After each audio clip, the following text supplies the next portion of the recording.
అంతరాయతిమిరోపశాంతయే శాంతపావనమచింత్య వైభవం తం నరం వపుషి కుంజరం ముఖే మన్మహే కిమపి తుందిలం మహః వసుదేవసుతం దేవం కంసచానూరమర్దనం దేవకీ పరమానందం కృష్ణో వందే జగద్గురుం శ్రీకృష్ణో వందే జగద్గురుం జననీ జన్మభూమిశ్చ స్వర్గాదపి గరీయసి మాతృదేవో భవ. భగవద్బంధువులకు, ఆత్మస్వరూపులకు, సత్యాన్వేషులకు స్వాగతం, సుస్వాగతం. ధనుర్మాసం పరమ పవిత్రమైనది అన్న విషయాన్ని గత వారం తెలుసుకున్నాం. సూర్యుడు ధనుస్సులోకి ప్రవేశించినప్పుడు, అనగా సూర్యుడు వేదస్వరూపుడు, ఆయన ఓంకార రూపమైనటువంటి ధనుస్సులోకి ప్రవేశించినప్పుడు ఈ ధనుర్మాసం ప్రారంభమవుతుంది అని తెలుసుకున్నాం. మొదటిది. రెండవది, మార్గశీర్ష మాసంలో ధనుర్మాసం ప్రారంభమవడం, అంటే చంద్రుడి ప్రకారము మార్గశిర మాసం, సూర్యుడు ప్రకారము ధనుర్మాసం. అటువంటి మార్గశిర మాసం లోపల మనకు భగవంతుడు నేనే ఆ మార్గశిర మాసాన్ని అని చెప్పాడు. అంటే ఈ నెలలో చేసేటటువంటి సాధన మనను భగవంతుడి దగ్గరికి చేరుస్తుంది. కాబట్టి భగవంతుడి దగ్గరికి చేరాలి అంటే ఈ నెలలో చేసేటటువంటి సాధన అత్యంత ఉన్నతమైనది. రెండవ కారణం. అంటే ఒక కారణం సూర్యుడి నుంచి, ఒక కారణము చంద్రుడి నుంచి. ఇక మూడవ కారణం ఏమిటి? మనకు ఉత్తరాయణము, దక్షిణాయనము అని రెండు ఉంటాయి అన్న విషయాన్ని మనం తెలుసుకున్నాం. ఇప్పుడు మనకు నడుస్తున్నది దక్షిణాయనం. దక్షిణాయనంలో చివరి సమయం అన్నమాట, ఇంకా చివరి నెల రోజులు మనకు నడుస్తున్నాయి. అయితే దేవతలకు మన సంవత్సరము అంటే వారికి ఒక రోజు అని తెలుసుకున్నాం.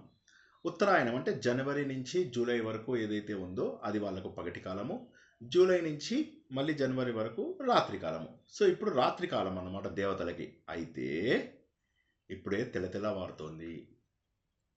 తెల్లవారుజామున లేవడము హిందూ ధర్మం ప్రకారము చాలా ఉన్నతమైనటువంటిది. దీన్ని బ్రాహ్మీ ముహూర్తము అంటారు. ఈ సమయంలో చేసేటటువంటి సాధన జీవులకు అత్యంత ఉపయోగం. అది కాక మెయిన్ స్నానం చేయడం. స్నానం చేయడం అనేది కూడా ఈ సమయం లోపల చాలా గొప్పది.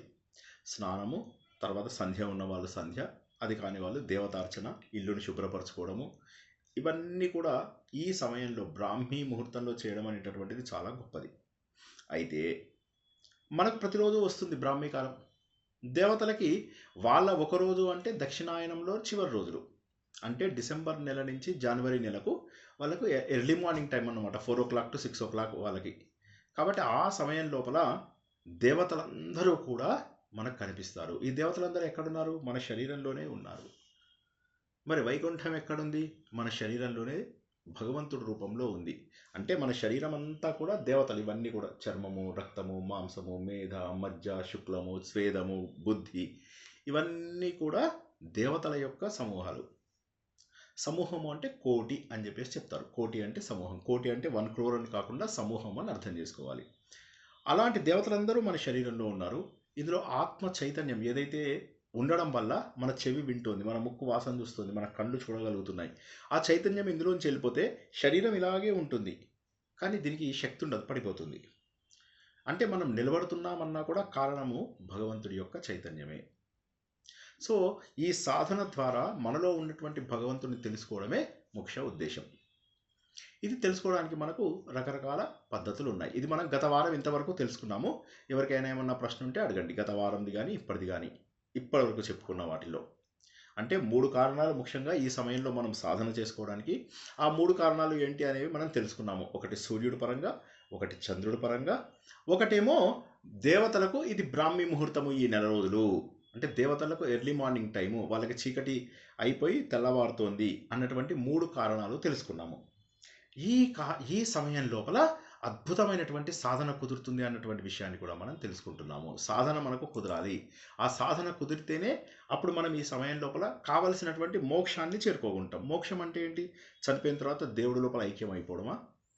అది ఊరికే అలా చెప్తారు. అలా చెప్పడం అంటే మనకు అర్థం కావాలని అలా చెప్తారు. అంటే మన లోపల ఉన్నటువంటి దేవుణ్ణి గుర్తించగలగడం, మన లోపల దేవుడు ఉన్నాడు అని గుర్తించగలగడం. ఎందుకంటే అందరు జీవుల్లోనూ నేను అంతర్యామిగా ఉన్నాను అని భగవంతుడు చెప్పాడు. కాబట్టి మనం గత వారం కూడా తెలుసుకున్నాం, భగవంతుడు విగ్రహ రూపంలో ఉన్నాడు, యంత్ర రూపంలో ఉన్నాడు, మంత్ర రూపంలో ఉన్నాడు, మన శరీరంలోనే అంతర్యామి రూపంలో ఉన్నాడు, చివరగా భగవంతుడు నిరాకార రూపంలో ఉన్నాడు. ఆ భగవంతుణ్ణి మనందరము కూడా తెలుసుకోవాలి. అదే మన జీవితాశయము. అది ఈ నెల లోపల అత్యంత ఉన్నతంగా చేసుకోవచ్చు. ఎవరికైనా డౌట్ ఉంటే అడగండి, లేకపోతే ముందుకెళ్ళిపోదాం.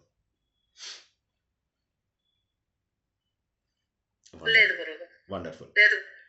ఇప్పుడు కనుక మనం చూసుకున్నట్లయితే లోకాన్ని ప్రేమించడం అన్నిటికంటే కూడా గొప్పది. తిరుప్పావై లోపల మనం ప్రవేశించినట్లయితే తిరుప్పావైలో ఏం చెప్తారు, ఏ సాధన ఉంది అనే విషయాలు ఇవాళ మనం తెలుసుకుందాం. తిరుప్పావై లోపల ఏంటంటే ఈ ప్రపంచమంతా కూడా భగవంతుడే. భగవంతుడు లేనటువంటి ప్రదేశం లేదు. కాబట్టి ఏం చేయాలి మనము, ఇందులో ఉన్న వాళ్ళలో ప్రతి ఒక్కరిని మనం జాగృతం చేయాలి. జాగృతం చేయాలంటే నిద్ర లేపాలి.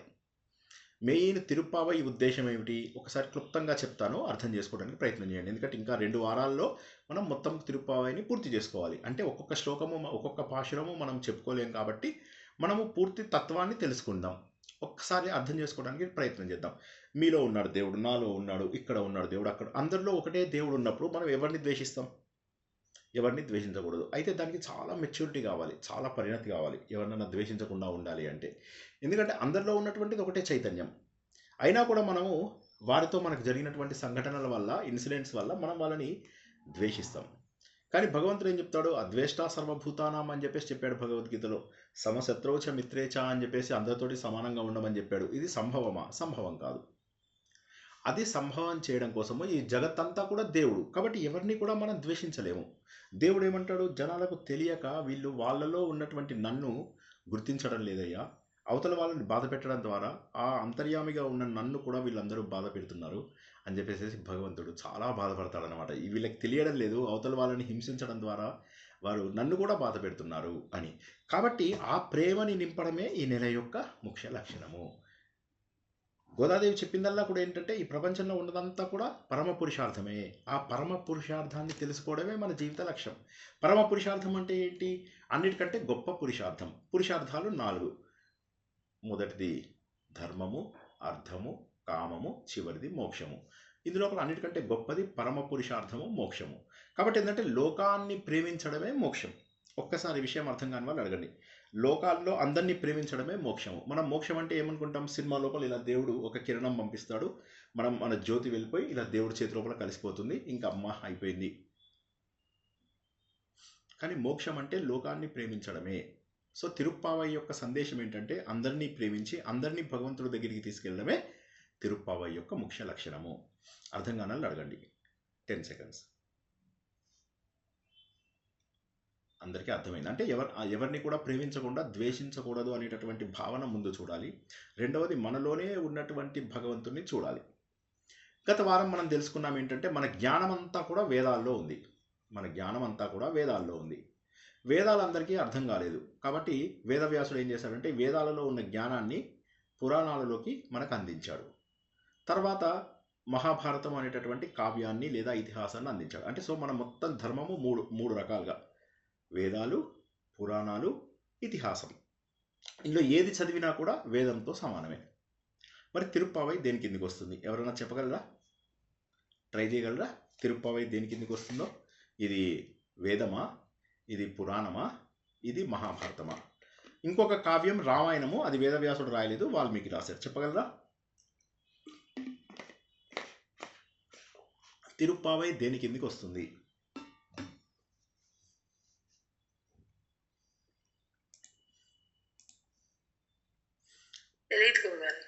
ఓకే, అది సో మనకేంటంటే మనం చేస్తున్న ప్రతిదీ కూడా తెలుసుకుంటే మనకి ఇంకా కాస్త శక్తి వస్తుంది, ఇంకా కాస్త బాగా అర్థం అవడానికి వీలవుతుంది అనమాట. తిరుప్పావై అంటే ఏంటి అంటే శ్రీ వ్రతము.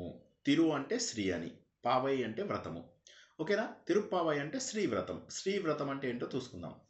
ఇక్కడ మనం వేదాలు అని చెప్పుకున్నామా? ఈ వేదాలని ఓంకారము అంటారు. ఆ ఊ మా అంటే భగవంతుడి యొక్క 3 రూపాలు. ఆయనే సృష్టి చేస్తాడు, ఆయనే మన అందరినీ పోషిస్తాడు, ఆయనే మనందరినీ తనలోకి స్వీకరించేస్తాడు మన వయసు అయిపోయిన తర్వాత.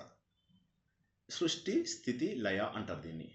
ఇదే కూడా SRI, SRI, SRI అంటారు. దీని ఉద్దేశం కూడా అదే, భగవంతుడి యొక్క చైతన్య శక్తి. ఓంకారం అన్నా శ్రీ అన్నా ఒకటే. సో శ్రీ అంటే ఏంటి, ఎవరైనా ఒకసారి రిపీట్ చేయండి. తిరు అంటే శ్రీ. కరెక్ట్. శ్రీ అంటే ఇప్పుడు అర్థం చెప్పాను కదా.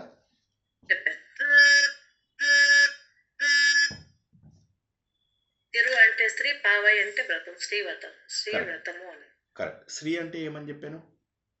తిరు. ఇప్పుడు సృష్టి స్థితి లయ, అది ఓంకార రూపానికి చెప్పుకున్నాం. Very good. ఓంకారం అన్న శ్రీ అన్న ఒకటే అన్న విషయాన్ని తెలుసుకున్నాం. కరెక్టేనా?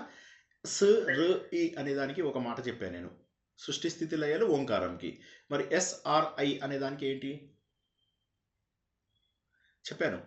భగవంతుడి యొక్క చైతన్య శక్తి. ఏంటి చెప్పండి? భగవంతుడి యొక్క చైతన్య శక్తి. అది అన్నమాట. కొద్దిగా జాగ్రత్తగా ఉండండి, అటెన్షన్ పే చేయండి. ఎందుకంటే అందరూ కూడా అద్భుతమైన జ్ఞానాన్ని నేర్చుకుంటున్నామన్న విషయాన్ని తెలుసుకోండి. ఏదో అడ్డగోలుగా పారాయణ చేసి ఏదో నాకు పుణ్యం వచ్చేస్తుంది అంటే ఇవన్నీ కూడా ఎన్నో జన్మలుగా చేస్తున్నాం మనం. ఓకే, గుర్తుంచుకోండి, ఇవన్నీ మనకి ఎప్పుడూ కూడా ఫలితాన్ని ఇవ్వవు. అడ్డగోలు పారాయణలు, తెలియకుండా భావం తెలియకుండా చదవడాలు, తత్వం తెలియకుండా విషయాలు తెలుసుకోవడం ఏమీ మీనింగ్ లేదు. ఉదాహరణకి చిన్నప్పుడు మనం ఏం చేస్తాము, ఇవన్నీ నేర్చుకుంటాం.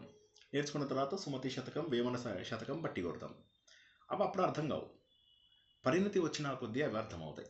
అప్పుడు ఏమవుతుంది, వాటిలో ఉన్న అసలు విషయాలు మనకు తెలుస్తాయి. అయితే ఇప్పుడు ఏమవుతుంది, జనాలు ఇప్పుడిప్పుడు పారాయణం నేర్చుకుంటున్నారు. ఇప్పుడు పారాయణం నేర్చుకునేసరికి పరిణతి రావాలంటే ఇంకో 50 ఏళ్ళు పడుతుంది. ఎప్పటికీ అర్థం కావాలి? ఇవన్నీ కూడా మన జీవితానికి అన్వయించుకోవాలంటే ఇంకో 50 ఏళ్ళు, అంటే వచ్చే జన్మ వరకు రావు. పోనీ ఈ పారాయణం కూడా శ్రద్ధగా చేస్తామంటే ఇది పుణ్యం వస్తుందేమో, నాకు గుంపుగా చేస్తే బాగుంటుంది. కొంతమంది హంగు ఆర్భాటం కోసం చేస్తారు, కొంతమంది గొప్ప పేరు కోసం తెచ్చుకుంటారు. ఎందుకంటే పేరు ఈ రోజుల్లో దురదృష్టం ఏంటంటే నాకు పేరు రావాలి అనేటటువంటిది చాలామందిలో ఉంటుంది. కీర్తికాంక్ష అంటారు. అన్నిటికంటే కూడా డేంజర్. నెక్స్ట్ అబద్ధాలు ఏంటంటే నాకు దేవుడు కనిపించాడు, నేను దేవుడిని చూశాను, నాకు అమ్మవారు సహాయం చేశారు, నాకు అయ్యవారు సహాయం చేశారు, అమ్మవారు నన్ను ఒళ్ళో కూర్చోబెట్టుకున్నారు, నిన్న రాత్రి నాకు దేవుడు కల్లోకి వచ్చి ఇవన్నీ చెప్పాడు. ఇటువంటి మాటలు అబద్ధాలు. అన్నిటికంటే కూడా చెడు ఏంటి తెలుసా? అబద్ధాలు చెప్పడం. ఒక సినిమా వచ్చింది, జస్టిస్ చక్రవర్తి అని చెప్పేసి, నాగేశ్వరరావుది. చాలా రోజుల కింద ఒక సినిమా వచ్చింది. ఆ సినిమా లోపల తన కూతురికి సంబంధం చూడమని తన కొడుకులు ఇద్దరిని పంపిస్తాడు. మీరిద్దరు పెళ్ళిళ్ళు చేసుకుంటా అంటే సరిపోతురా, వీళ్ళిద్దరికి ఆల్రెడీ గర్ల్ ఫ్రెండ్స్ ఉంటారు, పెళ్లి చేసుకోవడానికి రెడీగా ఉంటారు. మరి మీ చెల్లెల సంగతి ఏంటిరా, చెల్లెల సంగతి చూడండి అని. అప్పుడు వాళ్ళు వెతికి మంచి వ్యక్తిని తీసుకొని వస్తారు. తీసుకుని రాగానే అతన్ని వీళ్ళ నాన్న మాట్లాడుతూ ఉంటాడు. నీకు సిగరెట్ స్మోకింగ్ అలవాటు ఉందా అంటే లేదు అంటాడు. డ్రింకింగ్ అలవాటు ఉందా అంటే లేదు అంటాడు. అనగానే సరే, cigarette smoking injurious to health అని తెలుసా అంటాడు. ఎస్, అందుకోసమే నేను తాగను అంటాడు. అనగానే వెరీ గుడ్ అని పంపించాక తండ్రి చెప్తాడు, నాకు నచ్చలేదు అబ్బాయి. ఎందుకు నచ్చలేదు అంటే వాడు అబద్ధాలు చెప్తాడు అంటాడు. వాడు స్మోకింగ్ చేసినా పర్వాలేదు, డ్రింకింగ్ చేసినా పర్వాలేదు, కానీ అబద్ధాలు చెప్పేవాడిని ఎప్పుడు నమ్మలేము. కాబట్టి నా కూతుర్ని వీడికి ఇచ్చి పెళ్లి చేయను అంటాడు. కానీ వాళ్ళు బలవంతంగా తండ్రిని ఒప్పించి మొత్తం మీద పెళ్లి చేస్తారు. తర్వాత వాడేం చేస్తాడు, గ్యాస్ సిలిండర్లు విధి పెట్టేసి చంపేస్తాడు దాన్ని. సో కాబట్టి మనం తెలియకుండానే ముఖ్యంగా స్త్రీలలో అబద్ధాలు చెప్పే అలవాటు ఎక్కువ ఉంటుంది. ఎందుకంటే జనరల్గా ఏమవుతుందంటే గుర్తింపు మనకు ఎక్కడో ఒక చోట రావాలి, ఏదైనా అచీవ్ చేస్తే రావాలి. కానీ చాలామంది జీవితంలో ఏది సాధించలేకపోవడం వల్ల ఏం చేస్తారంటే ఏదో విధంగా తప్పు మాటల ద్వారా అయినా కూడా నాకు దేవుడు కనిపించాడు, దేవుడు ఇలా ఉన్నాడు. కాదు, దేవుడు నిజంగా మీలోనే ఉన్నాడు యాక్చువల్గా. అది తెలుసుకుంటేనే దట్స్ ఎ గ్రేట్ అచీవ్మెంట్. కానీ మనం ఏం చేస్తాము, అబద్ధాల ద్వారా జనాలకు దగ్గర అవ్వాలనుకుంటాం. ఈ కాత్యాయని పూజ లోపల ఆ అహంకారం పోగొట్టడానికి భగవంతుడు శ్రీకృష్ణ పరమాత్మ వారందరికీ కూడా బయటకు వచ్చేసి చేతులు లేపమంటాడు. చేతులు లేపి నాకు దండం పెట్టండి, అప్పుడే నేను మీ వస్త్రాలు ఇస్తాను. మీరు వస్త్రములు లేకుండా స్నానం చేయడం అనేటటువంటిది ఒక తప్పు. ఎందుకంటే వస్త్రములు లేకుండా కనుక నువ్వు స్నానం చేసావు అంటే ఒక నియమం భంగం అవుతుంది. ఒక రాక్షసుడు వీళ్ళందరినీ కూడా దోచేసుకుంటాడన్నమాట. సో అందుకని చెప్పి శ్రీకృష్ణుడు ఏమంటాడంటే ఈ కాత్యాయని వ్రతం ఏదైతే భగవంతుడిని ఉద్దేశించి మీరు చేస్తున్నారో ఆ వ్రతానికి తప్పు ఏంటంటే స్నానం చేస్తున్నప్పుడు ఏదో చిన్న ఏదైనా ఉంచుకోవాలి శరీరం పైన, మగవాళ్ళైనా ఆడవాళ్ళైనా. కానీ మీరు పూర్తి స్థాయి బట్టలు లేకుండా మీరు స్నానం చేస్తున్నారు, తప్పు అని వాళ్ళు ఎవరు బయటికి రావడానికి ఇష్టపడరు. మరి వ్రతంది ఫలితం రావాలి. ఇప్పుడు ప్రాబ్లం ఏంటంటే వ్రతం చెడ్డ ఫలం దక్కాలి అనేదో అంటారు కదా, అలా రావాలని అందరూ ఆశ్చర్యపోతూ ఉంటారు. ఎలాగ మరి భగవంతుడి దగ్గర నుంచి ఫలితం దక్కాలి? వాళ్ళు ఎంతకీ మొహమాట పడుతూ ఉంటారు. భగవంతుడు అంటాడు ఇది సరైన నియమము, ఇది భగవంతుడు చెప్పినటువంటి నియమము అంటాడు. వాళ్ళకి ఇంకా అహంకార మమకారాలు లోపల ఉంటాయి. అహంకారం అంటే ఏంటి? నేను నేను నేను అనేటటువంటిది. నేను కూర్చున్నాను, నేను తిన్నాను, నేను అనుభవిస్తున్నాను, నేను సంపాదిస్తున్నాను. దీన్ని అహంకారం అంటారు. అహంకారం అంటే పొగరు కాదు, నేను నేను అనేటటువంటి భావన. మమకారం అంటే నాది నాది, నా వస్తువులు, నా బట్టలు, నా యొక్క పిల్లలు, నా యొక్క భార్య, నా యొక్క భర్త. దీన్ని మమకారం అంటారు. అహంకార మమకారాలు వాళ్ళకు ఉన్నాయి. సో వ్రతం అనేటటువంటిది పూర్తిగా అవ్వదు. అందుకని చెప్పి వాళ్ళు బయటకు వచ్చి దండం పెడతారు. ఎప్పుడైతే వాళ్ళు ప్రపంచమంతా మరిచి దేవుడికి దండం పెడతారో అహంకార మమకారాలు వాళ్ళలోంచి వెళ్ళిపోతాయి. ఈ అహంకార మమకారాలు పోయే వరకు భగవంతుడి యొక్క రూపం కనిపించదు. అప్పుడు ఆయన చెప్తాడు, మీరు చేసినటువంటి కాత్యాయని వ్రతం ఏదైతే ఉందో దాని యొక్క ఫలితం తప్పక వస్తుంది. ఇది హేమంత ఋతువు. మనం ఈసారి వచ్చినటువంటి శరదృతువు ఏదైతే ఉంటుందో శరదృతువు, అప్పుడు హేమంత ఋతువుకి శరదృతువుకి బోల్డ్ అంత టైం ఉంది. అయ్యో, హేమంత ఋతువు అంటే ఇప్పుడు చలికాలం, ఈ బాగా మంచు పడేది, హిమము పడే ఋతువుని హేమంత ఋతువు అంటారు. శరత్ ఋతువు మళ్ళీ 1 year వెయిట్ చేయాలి వాళ్ళు, కానీ వెయిట్ చేస్తారు. వెయిట్ చేయగానే శరత్కాలం లోపల ఒక చక్కటి వెన్నెల రోజు నాడు ఆయన నడుచుకుంటూ వెళ్తాడు యమునా నది ఒడ్డు మీద. ఎక్కడ చూసినా కూడా పిండార పోసినట్టు ఇసుక, పైనుంచి వెన్నెల. వీరంతా కూడా ఇళ్లలో ఎవరి పనులు వాళ్ళు చేస్తున్నారు. కొంతమంది వాళ్ళ ఇంట్లో వాళ్ళకు వడ్డిస్తున్నారు, కొంతమంది ఆవులకు గేదెలకు వస్తువులు పెడుతున్నారు, అదే దాన్ని ఏమంటారు, మేత పెడుతున్నారు, కొంతమంది వాళ్ళ పిల్లలని పడుకోబెడుతున్నారు, కొంతమంది అత్తమామలకు సేవ చేస్తున్నారు. వీరంతా కూడా అక్కడ ఉన్నారన్నమాట. ఆ సమయం లోపల కృష్ణుడు ఒక చెట్టును ఆనుకుని మురళీనాదం వాయించడం మొదలెడతాడు. ఆ మురళీనాదం వాళ్ళ చెవుల్లోకి వెళ్ళిపోతూ ఉంటుంది. భర్తలను వదిలేస్తారు, పిల్లలను వదిలేస్తారు, అన్నం పెడుతున్నటువంటి దీన్ని మధ్యలో ఆపేస్తారు, చేస్తున్న పనులన్నీ ఎక్కడిదక్కడే ఆపేస్తారు, మెల్లగా బయలుదేరుతారు. ఇంట్లోంచి ఎవరు చెప్పినా వినరు, వారించినా వినరు, అలా బయటికి వచ్చేస్తారు. ఆ మురళీనాదం ఎటు వస్తుందో అటు వెళ్తారు.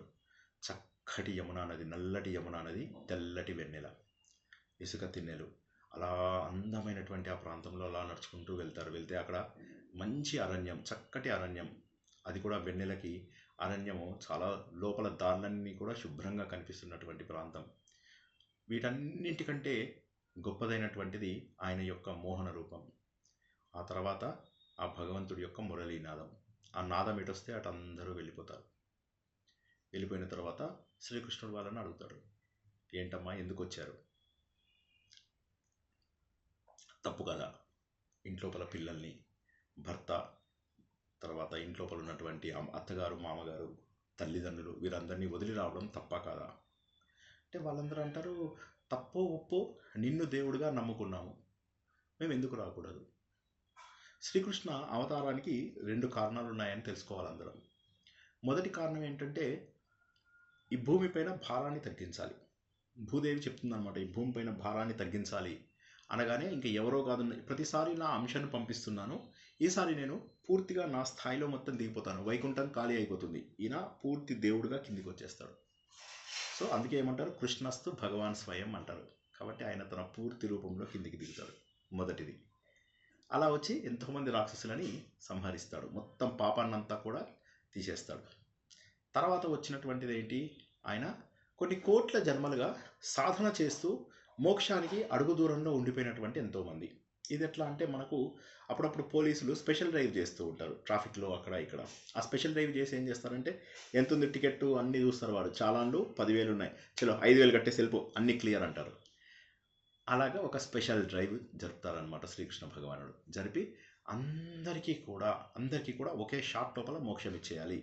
వేల జన్మలు, లక్షల జన్మలు, కోట్ల జన్మల నుంచి అలా ఎదురు చూస్తూ ఉన్నారు వీళ్ళు, ఎప్పుడెప్పుడు వస్తుందా అని. కానీ సాధన ఉంది, కానీ ఆ అడుగు దూరం లోపల వాళ్ళు ఆగిపోతున్నారు. శ్రద్ధ ఉంది, కానీ ఆ అడుగు దూరంలో ఆగిపోతున్నారు. వారందరూ ఇప్పుడు గోపికలుగా రావడము, ఆ గోపికలందరూ ఇప్పుడు అత్తమామను వదిలేసి భగవంతుడి వైపుకి వచ్చేయడము, పిల్లలను వదిలేసి భగవంతుడి వైపుకి రావడము, ఎవరి భర్తని వారు వదిలేసి భగవంతుడి దగ్గరికి రావడము జరుగుతుంది.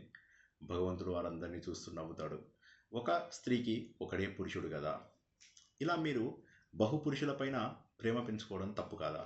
వాళ్ళందరూ అంటారనమాట, ఎవరు స్త్రీ ఎవరు పురుషుడు, ఈ ప్రపంచంలో పురుషుడు అంటే నువ్వు ఒక్కడవే, నిన్ను చేరుకోవడానికే ఈ ప్రపంచమంతా కూడా ప్రయత్నం చేస్తుందన్న విషయం నీకు తెలియదా కృష్ణ? ఎందుకు అన్ని మాటలు మాతోటే చెప్పిస్తున్నావు, ఇది నీకు న్యాయమా అంటే ఆయన అంటాడు, మీకు గృహిణీ ధర్మాలు తెలియవా? మాతృధర్మం తెలియదా? మీ పిల్లల్ని వదిలేసి వచ్చారు, పాలిచ్చే పిల్లల్ని కూడా కొంతమంది వదిలేసి వచ్చారు. ఇది ధర్మమా? గృహిణీ ధర్మాలు మీకు తెలియవా అని. వారంటారు, మాకిక నీ భక్తి తప్ప మాకు వేరే ధర్మం తెలియదు. ఇప్పుడు ఇక్కడ మళ్ళీ ఒక్కసారి భగవద్గీతలోకి వెళ్ళిపోదాం. సర్వధర్మాన్ పరిత్యజ్య అంటే భగవంతుడు అనేవాడు కనిపిస్తే మనకేమవుతుందంటే అన్ని ధర్మాలను వదిలేస్తాం. ఈ కథలన్నీ తెలుసుకుంటోంది ఆండాల్.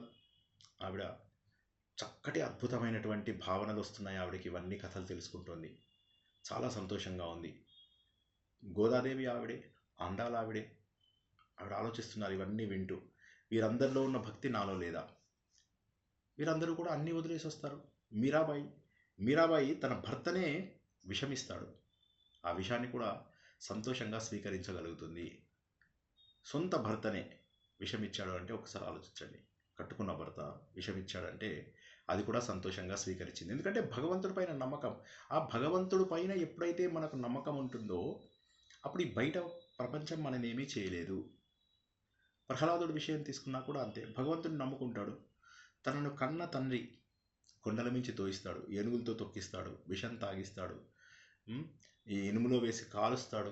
అయినప్పటికీ కూడా భగవంతుడిని నమ్ముకుని బయటకు వస్తాడు. ధర్మం అన్నీ కూడా భగవంతుడికే వదిలేశారు ఆయన.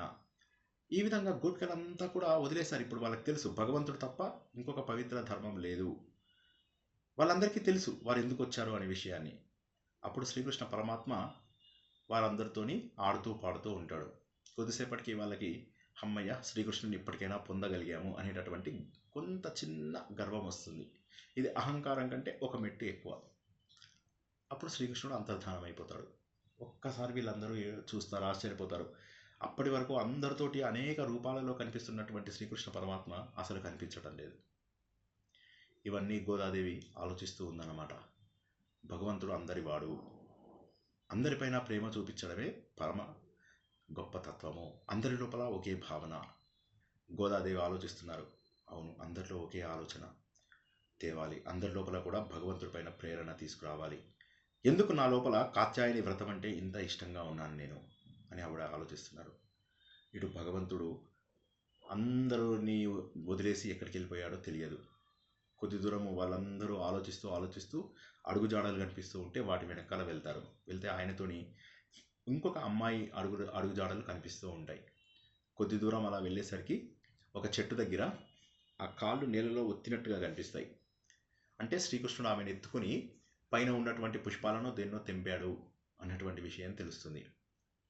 తెలియగానే అప్పుడు వాళ్ళకు అర్థమవుతుంది అనమాట. మరింత వాళ్ళకు గుండెంతా భారంతో నిండిపోతుంది. మమ్మల్ని వదిలేసి శ్రీకృష్ణుడు వేరే అమ్మాయితో వెళ్ళిపోయాడు అని మళ్ళీ బాధపడుతూ ఉంటారు. కొద్ది దూరం వెళ్ళేసరికి ఒక అమ్మాయి ఏడుస్తూ కనిపిస్తుంది. ఏమ్మా ఎందుకు ఏడుస్తూ కనిపిస్తున్నావు?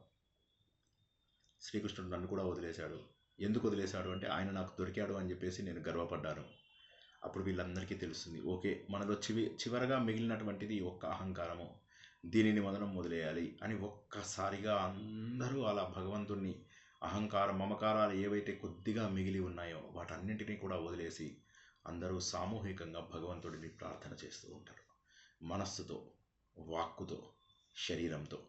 శరీరం అంటే భ్రమ లేదు, వాక్కు భగవంతుడికే, మనస్సులో భగవంతుడి యొక్క ఆలోచనలే. త్రికరణాలు అంటారు కదా, మనోవాక్కాయాల ద్వారా భగవంతుడినే ప్రార్థిస్తూ ఉంటారు. అలా ప్రార్థిస్తూ ఉంటే అప్పుడు శ్రీకృష్ణ భగవానుడు ప్రత్యక్షమై వారందరికీ కూడా మోక్షాన్ని కల్పిస్తాడు. ఇది ఒక అద్భుతమైనటువంటి ఘటన. సో కాబట్టి భగవంతుడిలో ఐక్యమవడం కంటే మరొక ఉన్నతమైనటువంటిది ఏదన్నా ఉంటుందా ఆవిడ ఆలోచిస్తున్నారు. భగవంతుడిలో కలిసిపోవడం కంటే గొప్పదైనటువంటిది ప్రపంచంలో ఏమీ ఉండదు.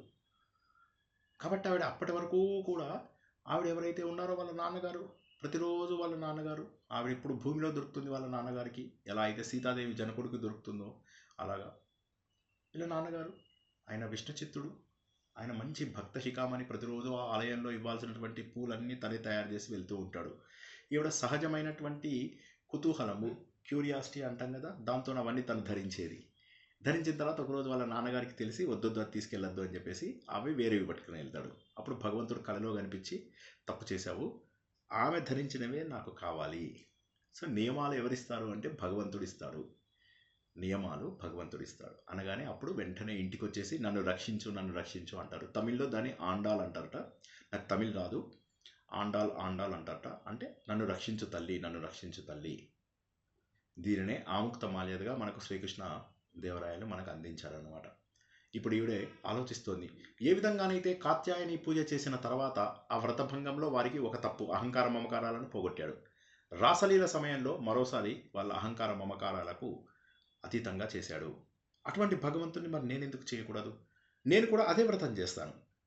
చేసి ఊర్లో వాళ్ళందరినీ ఈ 30 రోజుల పాటు ఏదైతే బ్రాహ్మీ ముహూర్తం అని అన్నామో, ఆ బ్రాహ్మీ ముహూర్తం దేవతలకు బ్రాహ్మీ ముహూర్తము, మా బ్రాహ్మీ ముహూర్తము ప్లస్ దేవతల బ్రాహ్మీ ముహూర్తము రెండు కూడా ఈ 30 రోజుల్లో కలుస్తాయి.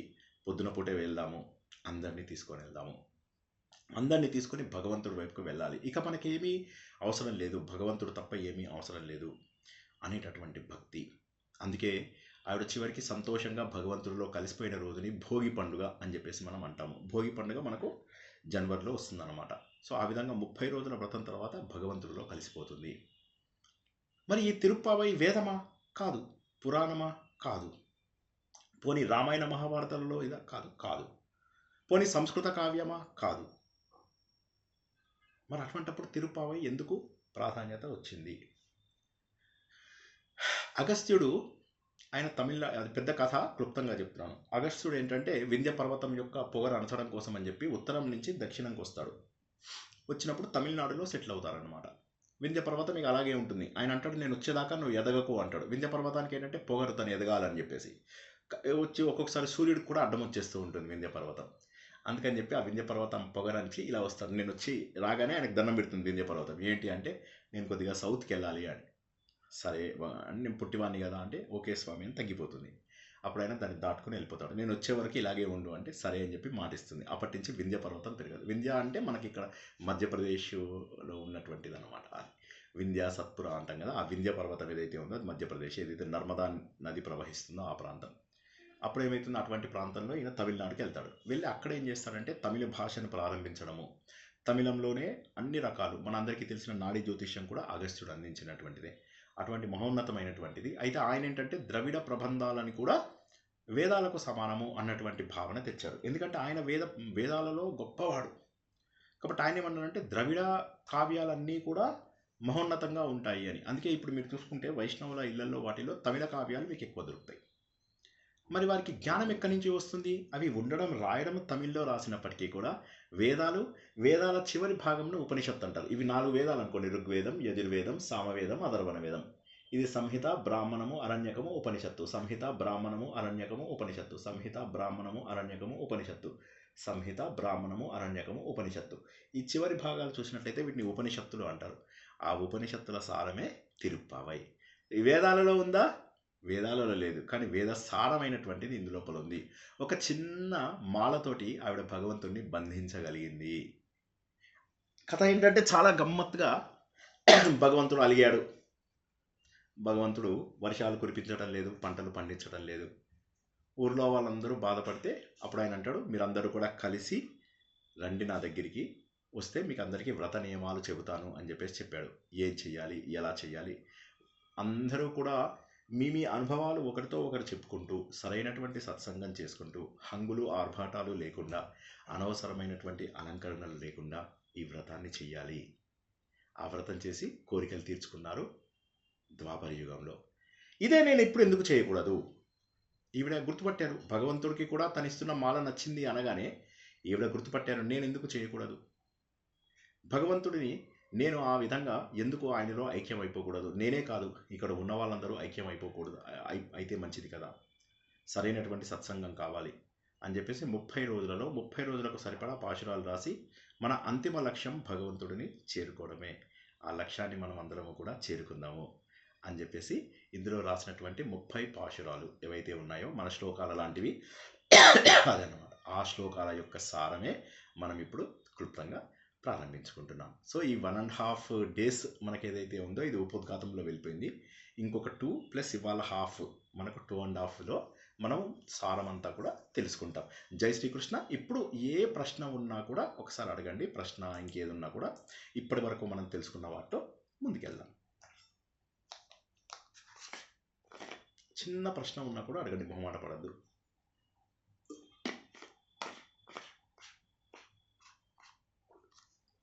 అర్థం అర్థమైందా? ఎక్కడైనా కన్ఫ్యూజ్ అయ్యారా?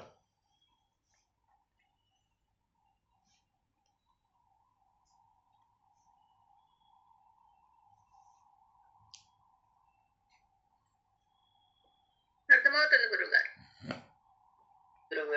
ఏమన్నా ప్రశ్నలు ఉన్నాయా? అంటే అంతా బాగా చెప్పినారు గురుగారు. ఓకే, ఏమి టఫ్గా ఏమీ లేదు కదా? కన్ఫ్యూజింగ్ గాను టఫ్ గాను ఏమి లేదు. వెరీ లేదు గురుగారు. సో ఇప్పుడు మరి ఏం చెయ్యాలి, ఏమి సాధించాలి? ఓకే, ఒక్కసారి మళ్ళీ ఒక 2 నిమిషాలు కొద్దిగా చెయ్యి గట్టిగా పట్టుకోండి, ఎందుకంటే అర్థం చేసుకోవడం కాస్త కష్టం. భగవంతుని ఎన్ని మార్గాలలో సాధిస్తారు? ఎవరైనా చెప్పగలరా? భగవంతుడి దగ్గరికి వెళ్ళాలి. మరి ఇప్పుడు ఆవిడ ఏ మార్గాలలో భగవంతుడి దగ్గరికి వెళ్తాం మనం అందరం? ఇప్పుడు మీరు భగవంతుడి కోసం ఏం చేస్తారు? ఏ మార్గాలు ఏమున్నాయి? ఎవరైనా చెప్పగలరా? ఎవరైనా ప్రయత్నం చేయండి. భగవంతుడి దగ్గరికి ఎలా వెళ్తాం మనం? మోక్ష సాధన ఎలా జరుగుతుంది?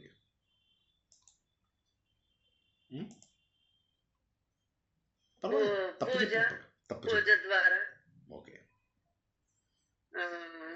మన జపం, ధ్యానం జపం. వీటిని పోనీ కొద్దిగా మంచి పేర్లు పెట్టి చెప్పగలరా? కర్మయోగం, భక్తి యోగం, రాజయోగం, జ్ఞానయోగం అలా ఏమన్నా చెప్పగలరా? పోనీ వాటిలో కలిపి. భక్తి యోగం, జ్ఞాన యోగం. ఓకే, సరే, కొద్దిగా మీకు బ్రీఫ్గా చెప్తాను పోనీ, ఎందుకంటే కొద్దిగా మీకు ఇంకా అక్కడ అవి అర్థమైనట్టుగా లేవు. పూజలు, వ్రతాలు, నోములు వీటన్నిటికీ ఏంటంటే వీటిని కర్మ అంటారు. కర్మ అంటే ఏంటి? పనులు. పని అంటే ఏంటి? మనం ఏ పని చేసినా కూడా పని. ఊరికే నడుచుకుంటూ వెళ్ళామనుకోండి, దాన్ని పని అంటారు. ఆ పనిని కర్మ అంటారు. కానీ మనం ఏమంటున్నాం? కర్మయోగము అన్నాం. భగవంతుడి కర్మయోగము, భగవద్గీత కొద్దిగా తెలిసిన వాళ్ళు ఎవరైనా చెప్పండి, కర్మయోగం అంటే ఏంటి? మొహమాట పడకండి, తప్పు చెప్తే తప్పు చెప్పారు, ఏమైంది? కానీ ఒకసారి అర్థమైతే జీవితం అంతా ఉంటుంది కదా మీకు. కాబట్టి అది గుర్తుంచుకొని అడగండి, చెప్పండి. కర్మ అంటే మనం చేసే తప్పు ఏదైనా తెలియక చేసినా అట్లాంటి వాటిని అంటే భగవంతుడి దగ్గరికి చేరాలి అంటే కర్మ కాదు, కర్మయోగం కావాలి. కర్మ అంటే చేసే పని. ఇప్పుడు మీరు పూజ కానీ, నోము కానీ, వ్రతం కానీ ఇవన్నీ కూడా పనుల కిందకి వస్తాయి. కానీ నేను అనేది కర్మయోగము అన్నాను. యోగము అంటే ఏంటి? ఎవరైనా చెప్పండి. కర్మయోగం అంటే ఏం చెయ్యాలని చెప్పాడు భగవంతుడు, శ్రీకృష్ణుడు కానీ, పోనీ మీకు తెలిసిన వాళ్ళు కానీ, మీకు తెలిసినంత వరకు ఏం చేస్తే బాగుంటుంది అనుకుంటున్నారు?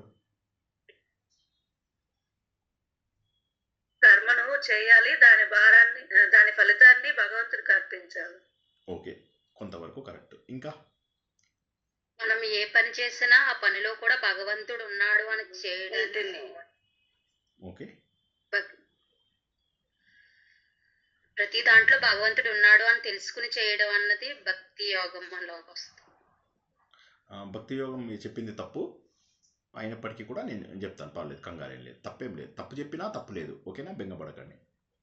ఓకే, ముందుగా అసలు మన హిందూ ధర్మము మన భగవంతుడి దగ్గరికి ఎలా చేరుస్తుందో తెలుసుకుందాం, ఓకేనా? మొన్న మనం తెలుసుకున్నాము.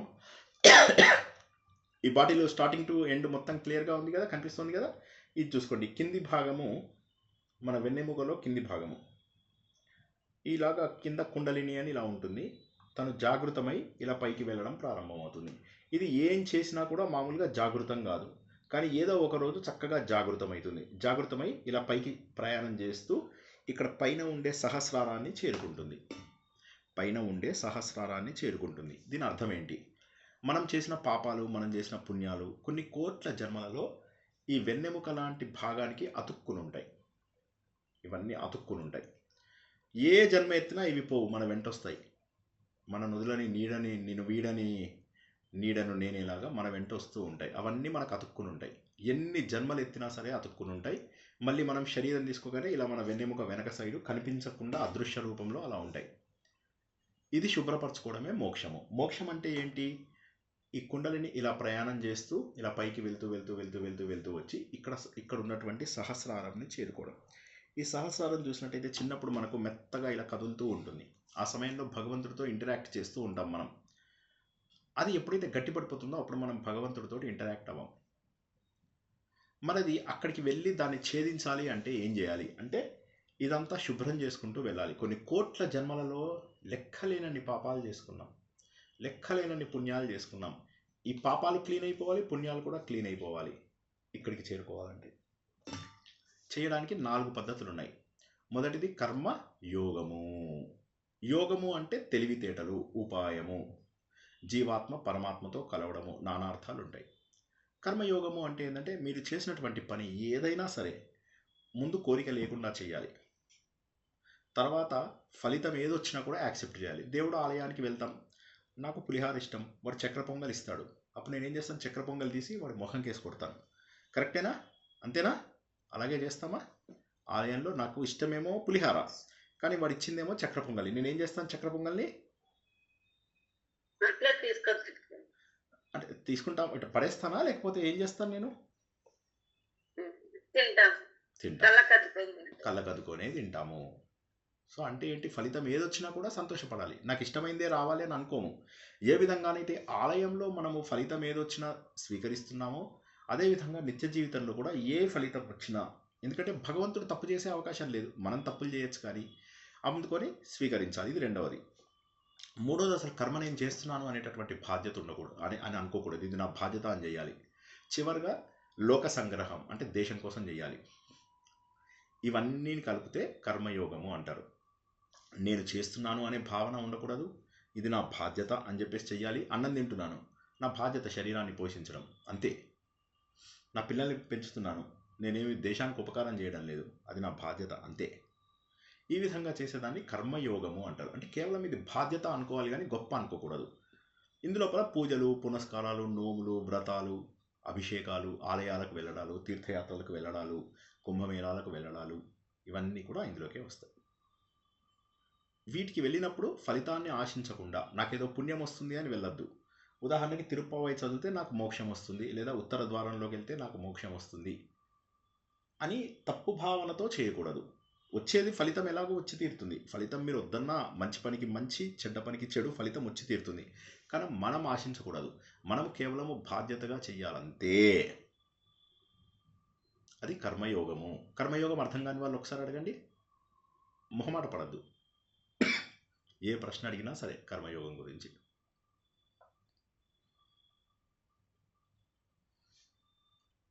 అర్థమైందా లేక ఇంకా కాస్త కన్ఫ్యూజ్ అయ్యారా?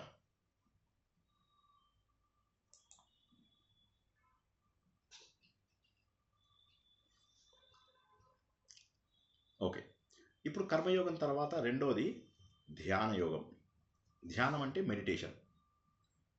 మెడిటేషన్ చేయడం ద్వారా ఏమవుతుందంటే మనస్సు నిశ్చలంగా ఉంటుంది.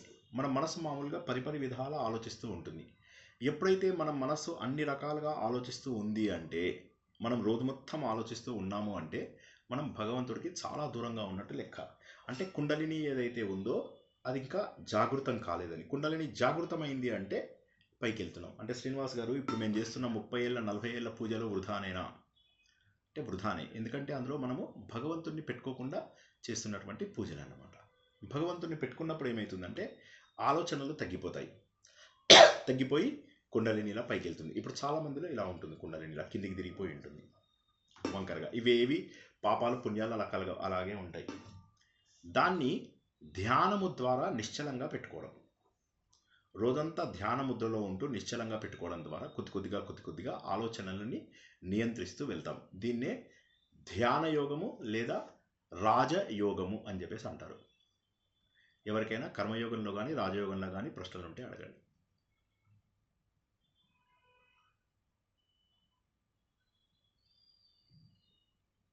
ప్రశ్నలు లేవు అంటే ఒకటేమో అర్థం కాలేదని, లేకపోతే చాలా బాగా అర్థమైందని. ఏమి అర్థం చేసుకోమంటారు ఒకసారి చెప్పండి. మొహమాటం లేకుండా అడగండి, పర్లేదు. రాజయోగం గురించి కొంచెం. రాజయోగం అంటే మెడిటేషన్. ఓకే, మెడిటేషన్ ద్వారా ఏమవుతుంది, నిశ్చలంగా ఉంటుంది మైండ్. మనకు మామూలుగా ఏమవుతుంది, మైండ్ నిలకడగా ఉండదు. ఒక పని చేస్తుంటాం, ఇంకో ఆలోచన వస్తుంది. వంట చేస్తూ ఉంటాం, ఏదో ఆలోచిస్తూ ఉంటాం. కూర్చుంటాం, ఏదో ఆలోచిస్తూ ఉంటాం. మనస్సు పిచ్చెక్కినట్టుగా అటు ఇటు అటు ఇటు అటు ఇటు కదిలిపోయి నిర్మలంగా ప్రశాంతంగా ఉండకుండా ఉంటుంది. అవునా? అటువంటి మనస్సుని నిశ్చలంగా చేసుకునేదాన్ని రాజయోగము అంటారు. ఓకేనా? క్లియర్? మొహమాట పడకుండా అడగండి, ఏం పర్వాలేదు. అర్థమైంది గురువు. ఇక మూడవది భక్తి యోగము. భక్తి ద్వారా భగవంతుడిని చేరుకోవచ్చు. అంటే ఏది చేసినా కూడా గుర్తుంచుకోండి, ఇది ఇలా తిరిగి పైకి వెళ్ళాల్సిందే. మూడవది భక్తి యోగం. భక్తి అంటే ఏంటి? కోరికలతో చేసేది. పూజలు పునస్కారాలు భక్తిలోకి రావు అని చెప్పాం.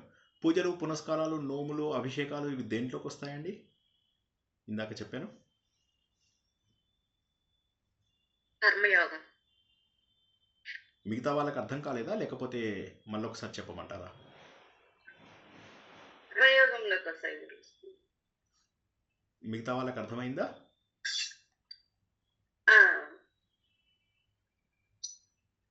ఎందుకోసం అంటే ఇది చాలా ఇంపార్టెంట్. ఇది మనం చేసే పూజలు, మనం చేసే పునస్కారాలు, మనం చేసేటటువంటి ఆచార వ్యవహారాలు వీటన్నిటినీ కర్మలోకి వస్తాయి, కానీ అవి భక్తిలోకి రావు. నాకు చాలా భక్తి, దేవుడు భక్త సులభుడు అంటారు, కానీ మనము భక్తులము కాదు అని చెప్పడానికి నేను చెప్తున్నాను. మరి భక్తి అంటే ఏంటి? భక్తి అంటే ప్రేమ. భగవంతుడి పైన మనం చూపించేటటువంటి అచంచల విశ్వాసమే ప్రేమ. భగవంతుడిని చాలా ఇష్టపడడమే ప్రేమ. మనము పిల్లలను ఇష్టపడతాం, దాన్ని వాత్సల్యం అంటాం. భగవంతుడిని ఇష్టపడతాం, దాన్ని భక్తి అంటాం. ఒక వ్యక్తి భార్యని ఇష్టపడతాడు, దాన్ని ప్రణయం అంటారు. ఒక మగవాడు ఇంకో మగవాడిని, ఒక ఆడది ఇంకొక ఆడదాన్ని, ఆ ప్రేమని స్నేహం అంటారు. ఇదే విధంగా భగవంతుడి పైన మనము చూపించేటటువంటి ప్రేమని భక్తి అంటారు. ఓకే, నారద భక్తి సూత్రాల ప్రకారం భగవంతుడిని ప్రేమించడమే భక్తి. శాండిల్యుడి రూపం ప్రకారం భగవంతుడి పైన అనురాగమే భక్తి. శంకరాచార్య ప్రకారం నువ్వెవరో తెలుసుకుంటే నిన్ను నువ్వు ప్రేమిస్తున్నావు. అలాగే నీలో ఉన్నటువంటి భగవంతుడిని ప్రేమిస్తేనే భక్తి. నిన్ను నువ్వు ప్రేమిస్తున్నావు అంటే నీలో ఉన్న భగవంతుడిని ప్రేమిస్తున్నట్టు లెక్క, కాబట్టి అదే భక్తి అని చెప్పేసి దాన్ని భక్తి యోగం అంటారు. ఇక చివరగా జ్ఞానయోగం. జ్ఞానయోగం అంటే ఏంటంటే, నేనెవరిని, ఎక్కడి నుంచి వచ్చాను, నా స్వరూపం ఏమిటి, ఇవన్నీ ఆలోచిస్తూ భగవంతుడి దగ్గరికి వెళ్ళడాన్ని జ్ఞానయోగం అంటారు. ఈ 4 రకాల యోగాలు ఏవైతే ఉన్నాయో ఇవి హిందూ ధర్మంలో మనం భగవంతుడిని చేరుకోవడానికి ఉన్నాయి. అయితే ఇవన్నీ తెలియకుండా మనం ఏం చేస్తామంటే హంగుతో, ఆర్భాటంతో, హడావిడిగా, ఎందుకంటే మన పెద్దలు కూడా మనకు నేర్పించకపోవడం వల్ల ఏమవుతుందంటే, ఏదో ఒకటి గుడికి వెళ్ళాను పుణ్యం వచ్చేసింది, అభిషేకం చేశాను పుణ్యం వచ్చేసింది, పసుపు జల్లాను పుణ్యం వచ్చింది, కారం జల్లాను పుణ్యం వచ్చింది, ఇలా మనం ఆలోచిస్తూ ఉన్నాం. కానీ అసలు మనకు నిజంగా చేయవలసినవి 4 ఏదో ఒకటి. ఈ 4 ఏది చేయకుండానే 99.999 మందికి జీవితం వెళ్ళిపోతుంది. ఇందులో ఏది చేయకుండానే జీవితం వెళ్ళిపోతుంది. ఇక్కడ తిరుప్పావై లోపల ఆవిడ చేస్తున్నది ఏంటంటే, భక్తికి జ్ఞానానికి మధ్య ఒక వారధి నిర్మించారు ఆవిడ. తిరుప్పావై లోపల భక్తికి జ్ఞానానికి వారధి. భక్తి అంటే ఏంటి? భగవంతుడు తప్ప ఇంకా వేరేది లేదు, అనన్య భక్తి అంటారు దీన్ని. మనం అన్ని చోట్ల తెలుసుకున్నాం. నాకు భగవంతుడు తప్ప వేరేది వద్దు. మీ లోపల పిల్లలని ఎక్కువ ప్రేమిస్తారా, భగవంతుడిని ఎక్కువ ప్రేమిస్తారా? ఎవరైనా చెప్పగలరా? మీకు మీ పిల్లలంటే ఇష్టమా, లేక భగవంతుడు అంటే ఇష్టమా? ఎవరైనా చెప్పండి. నేనైతే పిల్లలే అనుకుంటున్నాను. ముందు పిల్లల్ని ప్రేమిస్తాను. మరి అనన్య భక్తి అంటే అన్ని వదిలేసి దేవుని మీదే. అవునా? అనన్య భక్తి అంటే అన్నింటిలోనూ దేవుడు ఉన్నాడు కదా సార్. మన పిల్లల్ని ప్రేమిస్తే దేవుడు ఆటోమేటిక్ గా ఉన్నట్టే కదా సార్. మీరు లాజిక్ బాగుంది. కాకపోతే పిల్లలనే ప్రేమిస్తున్నాము, అందరి పిల్లల్ని ప్రేమిస్తే ఓకే. మీరు ప్రపంచంలో ఉన్న వాళ్ళందరినీ ప్రేమిస్తే మీరు అన్నది భక్తి కరెక్టే. కానీ మీరు మీ పిల్లల్ని ప్రేమిస్తే స్వార్థం అవుతుంది. అది స్వార్థం అని కాదు సార్, ఆ రెండాట్లో ఏది అని అంటే పిల్లల్లోనే దేవుడు ఉన్నాడు అని అలా ప్రేమించారు. మీరు అలా ప్రేమిస్తున్నారా? మీరు పిల్లల్లో దేవుడు ఉన్నాడు అని ప్రేమిస్తున్నారా? మీరు అడిగిన క్వశ్చన్ లో సార్ దేవుడా పిల్లలా అని అడిగారు కదా సార్. అందుకు ఆ 2 చాయిస్ లో ముందు పిల్లలు వస్తే దేవుడు ఆటోమేటిక్ గా వచ్చినట్టే కదా. కాదు. ఇవి 2 సెపరేట్ గా అడిగినప్పుడు సెపరేట్ సమాధానం ఉండాలి. అలా అయితే అందరిలోనూ దేవుడు ఉన్నాడు, అందరినీ ప్రేమించాలి మనం. ముందు మనకు ఫస్ట్ చాయిస్ ఏంటంటే, మీరు పిల్లల్ని ఎక్కువ ఇష్టపడతారా, దేవుడిని ఎక్కువ ఇష్టపడతారా? దేవుడు వచ్చేసి పిల్లల్ని వదిలేయంటే ఏమంటారు? ఎవరైనా జవాబు చెప్పండి. దేవుడు వచ్చి పిల్లలను వదిలేసేయ అన్నాడు, అప్పుడు ఏం చేస్తారు? వదిలేయలేము సార్. సో మరి భగవంతుడు ఏమన్నాడంటే, అనన్య భక్తి. అన్య అంటే వేరే వాటన్నింటినీ వదిలేసి నా వైపు ప్రేమించు అని అన్నాడు. అనన్య భక్తి ఉన్నప్పుడు తప్ప ఇవన్నీ సాధ్యం కావు. తల్లి లేదు, తండ్రి లేదు, ఎవరు లేదు, బంధువులు లేరు. విభీషణుడు బంధుత్వాన్ని వదిలేశాడు, ప్రహ్లాదుడు బంధుత్వాన్ని వదిలేశాడు, మీరు చూసుకున్నట్లయితే ఎవరు కూడా భగవంతుడి దగ్గర ఇవన్నీ కూడా ఈ దేహాలు ఏవైతే ఉన్నాయో మనం పిల్లలు అని అనుకుంటున్నామో ఇవన్నీ కూడా దేహాలు. కాబట్టి ఈ దేహాలపైన మమకారం. ఇప్పుడు మీరు మీ పిల్లల్ని ప్రేమిస్తూ ప్రపంచంలో ఉన్న పిల్లలందరినీ ప్రేమిస్తుంటే మంచిది అది. అప్పుడు మీరు భగవంతుడిని చూసినట్టే లెక్క. అందరిలో భగవంతుడిని చూసేవాడు మన పిల్లలలోనూ భగవంతుడిని చూస్తాడు, బయట పిల్లలలోనూ భగవంతుడిని చూస్తాడు, చెట్టులోనూ భగవంతుడిని చూస్తాడు, నీటిలోనూ భగవంతుడిని చూస్తాడు. ఎందుకంటే భగవంతుడు సర్వాంతర్యామి కాబట్టి. సో ఎప్పుడైతే మనము భగవంతుడిని అన్ని రూపాలలో చూడకుండా మన స్వార్థ ప్రయోజనాల కోసమైతే ఎప్పుడైతే చూస్తామో, అంటే మన పిల్లల్లో దేవుడు ఉన్నాడని రోజు పిల్లల్ని దేవుడిలాగా చూసుకుంటూ చేస్తే అది కూడా భక్తే. కానీ మన పిల్లల్ని మనము అలా దేవుడున్నాడని చేయము, వాళ్ళతోని మనం ఎంజాయ్ చేస్తాం, మన జీవితం అంతా వాళ్ళపైన పెట్టుకుని బతుకుతాం. అందువల్ల ఏమవుతుందంటే అది స్వార్థం అవుతుంది కానీ భక్తి కిందికి రాదు. ఆండాలు ఏమంటారంటే ఇవన్నీ వదిలేసి మనం భగవంతుడి దగ్గరికి వెళ్దాము. ఎలా వెళ్ళాలి? అప్పుడు ఆవిడ ఒక ప్లాన్ చేశారు. చక్కటి ఋతువు ఉంది, ఇంకా మనము ఆలోచించాల్సినటువంటి అవసరం లేదు. చక్కటి ఋతువు ఉంది. భగవంతుణ్ణి పొందడానికి ధనుర్మాసం కంటే గొప్ప సమయం అవసరమా? ధనుర్మాసము ఓంకార స్వరూపము. ధనుర్మాసంలో భగవంతుడు మార్గశిర మాసం, చాంద్రమానం ప్రకారం మార్గశిర మాసము తన వైపు దారి అని చెప్పేసి భగవంతుడు చెప్తున్నాడు. మార్గశీర్షము, మార్గము యొక్క కొనభాగము భగవంతుడిని సూచిస్తోంది. ఈ నెలలో భగవంతుడిని చేరుకోవాలి. నేను చేరుకోవాలంటే ఇంతకంటే మంచిదేముంది? ఇంకా రండి అందరం కూడా పొద్దున్నే లేచి స్నానం చేద్దాం. పొద్దున్నే 5ంటికే చల్లనీళ్ళ స్నానం. మరీ ఎక్కువ బాధగా కూడా ఉండదు, చాలా బాగుంటుంది. ఈ సమయం లోపల మంచి వెన్నెల రోజులు చాలా బాగున్నాయి. అలా సంపద కావాలి, భగవంతుడి యొక్క అనుభవం కావాలి అంటే ఇంతకంటే మంచిదేమన్నా ఉందా? ఆలోచించండి. అన్నిటికంటే కూడా మనకు కావాల్సింది ఏంటి? ముందు భగవంతుడు. ఆ భగవంతుడు ఎవరు? శ్రీకృష్ణుడు. కాత్యాయని వ్రతంలో శ్రీకృష్ణుడిని భగవంతుడుగా పూజించారు. కాబట్టి మనం కూడా శ్రీకృష్ణుడు అనేటటువంటి భగవంతుడిని చేరుకోవాలి. శ్రీకృష్ణుడు అనే భగవంతుడిని చేరుకోవాలి అంటే మనకు కావాల్సింది ఒక గురువు, ఒక మంత్రం. ఈ విషయం అందరూ ఒప్పుకుంటారా? హలో, మాట్లాడండి ఎవరైనా. భగవంతుడు కావాలి అంటే మనకు ఒక గురువు కావాలి, ఒక మంత్రం కావాలి. ఆవిడేమంటారు? ఇప్పుడు కాత్యాయని వ్రతంలో ఏ విధంగానైతే నియమాలు పెట్టుకుని భగవంతుడే కావాలన్నప్పుడు అది కోరిక కిందికి రాదు. ఒక్కసారి గుర్తుంచుకోండి మళ్ళీ. సార్ భగవంతుడు కావాలి, మోక్షం కావాలి అంటే ఇది కోరిక అవుతుందా? కోరిక కాదు. మిగతావి ఏవి కావాలన్నా, నాకు కార్లు కావాలి, బంగ్లాలు కావాలి, నా కొడుకు ఇంజనీర్ కావాలి, నా కూతురికి పెళ్లి కావాలి, మా ఆయనకి ఇంకో పెళ్లి కావాలి. సో ఇవన్నీ ఏవైతే ఉంటాయో ఇవి కోరికలు అంటారు. ఈ కోరికలతో చేసేదాన్ని భక్తి అన్నారు. ఏ కోరికతో చేసినా కూడా భగవంతుడు ఏమంటాడంటే, నువ్వు గనక కోరికతో ఏదైనా పని చేస్తే నీ భుజం మీద 2 దెయ్యాలని కూర్చోబెడతాను. ఆ 2 దెయ్యాలు నీ పని కాకుండా చేస్తాయి. దీన్ని అభిక్రమ నాశదోషం, ప్రత్యవాయ దోషం అంటారు భగవద్గీతలో. అంటే నువ్వు అనుకున్న కోరిక తీరదు నీకు. అంటే కోరికతో వెళ్తే గనక ఆ కోరిక ప్రకారము జరగదు ఏది. రెండోది ఏంది? రివర్స్ అవుతుంది. దాన్ని ప్రత్యవాయ దోషం అంటారు. 2 రకాల దోషాలు ఉన్నాయబ్బా. కాబట్టి కోరిక లేకుండా భగవంతుడి వైపుకు వెళ్ళాలి అనే ప్రేమ ఉండాలి. ఎప్పుడు ఉండాలి? చిన్నప్పుడే ఉండక్కల్లా.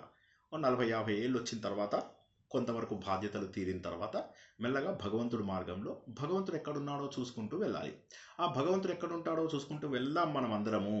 ఇది ధనుర్మాసము, మార్గశిర మాసము కూడాను చక్కటి వెన్నెల రోజులు. మనకు తెలుసు భగవంతుడు ఎక్కడున్నాడో తెలుసు, ఎక్కడెక్కడో లేడు. అదిగో శ్రీకృష్ణుడు అక్కడే ఉన్నాడు, రంగనాథ ఆలయంలోనే ఉన్నాడు.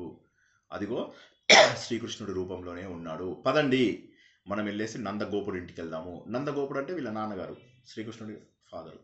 నందగోపుడిని వెళ్ళి ముందు లేపుదాము. ఆయన మనకు గురువు. మరి మనకు మంత్రం కావాలి. మంత్రం ఏది? మంత్రం కూడా కావాలి కదా. గురువు ఉన్నాడు, దేవుడు ఉన్నాడు, మరి మంత్రం ఏది? ఎవరో కాదు, యశోద. మరి భగవంతుడు ఎలా ఉన్నాడు? నీలమేఘ శ్యాముడు. నీలమేఘము అంటే ఏంటంటే నీలం. దీన్ని లీనం అనండి ఒకసారి ఎవరైనా. నీలం, దాన్ని ఏమంటారు? నీలం.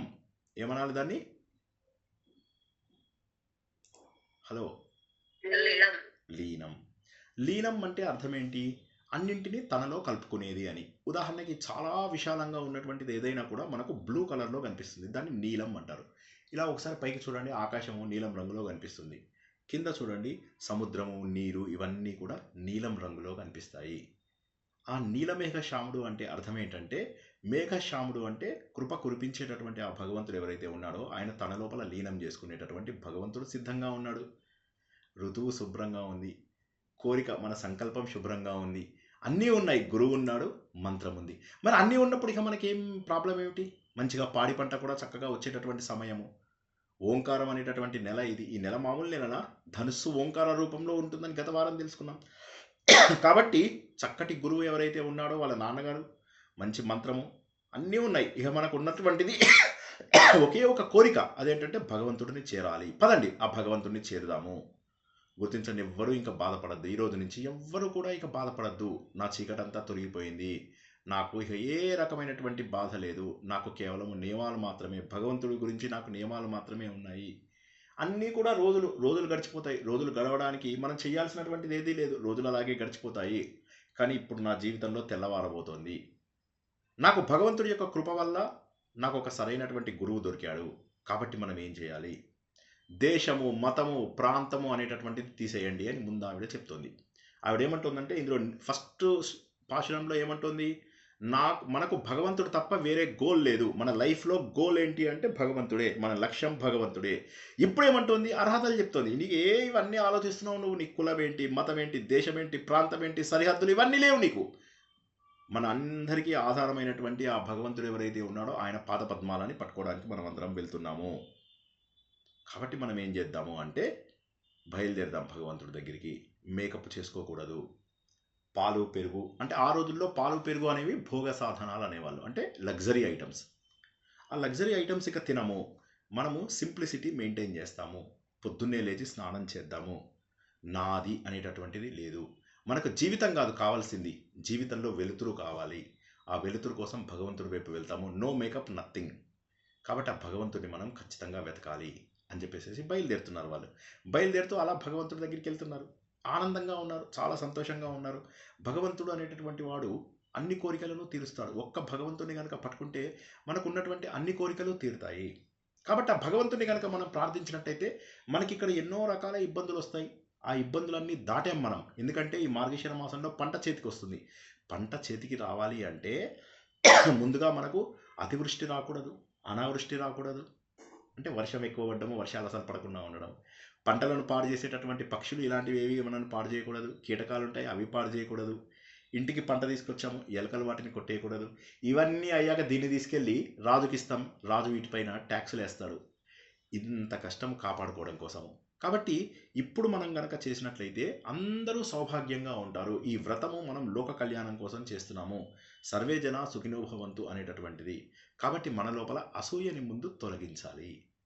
లోకంకందరికీ సేవ కావాలి అనేటటువంటిది రెండవ రిక్వైర్మెంటు. మనకు నోరుంది కాబట్టి నామ సంకీర్తనం భగవంతుడికి. భగవంతుడు ఎలాంటి వాడు అంటే దేవతలందరికీ లాభం కలుగుతుంది అంటే బలిచక్రవర్తి దగ్గరికి వెళ్ళి చేయి చాచాడు. భగవంతుడంతటి వాడే ఇంత తగ్గినప్పుడు మనం ఎందుకు తగ్గకూడదు? మనం ఇవాళ నుంచి నియమనిష్టలతో ఉందాము, పరిశుభ్రంగా ఉందాము. భగవంతుడుతోని వెళ్తున్నప్పుడు చెడు లక్షణాలు మనలో ఉండకూడదు, మన లోపల అసూయ ఉండకూడదు. సో ఇప్పుడు తిరుప్పావై అనగానే దబదబ పారాయణం చేసేస్తే కాదు, ముందు మన లోపల ఉన్న అసూయను పోగొట్టుకోవాలని అర్థం చేసుకోవాలి. అందరికీ క్షేమం కావాలి అని చెప్పేసి అర్థం చేసుకోవాలి. భగవంతుడి నామం ఒక్కటే మనను సరైన దారికి తీసుకెళ్తుంది అని చెప్పేసి నమ్మాలి.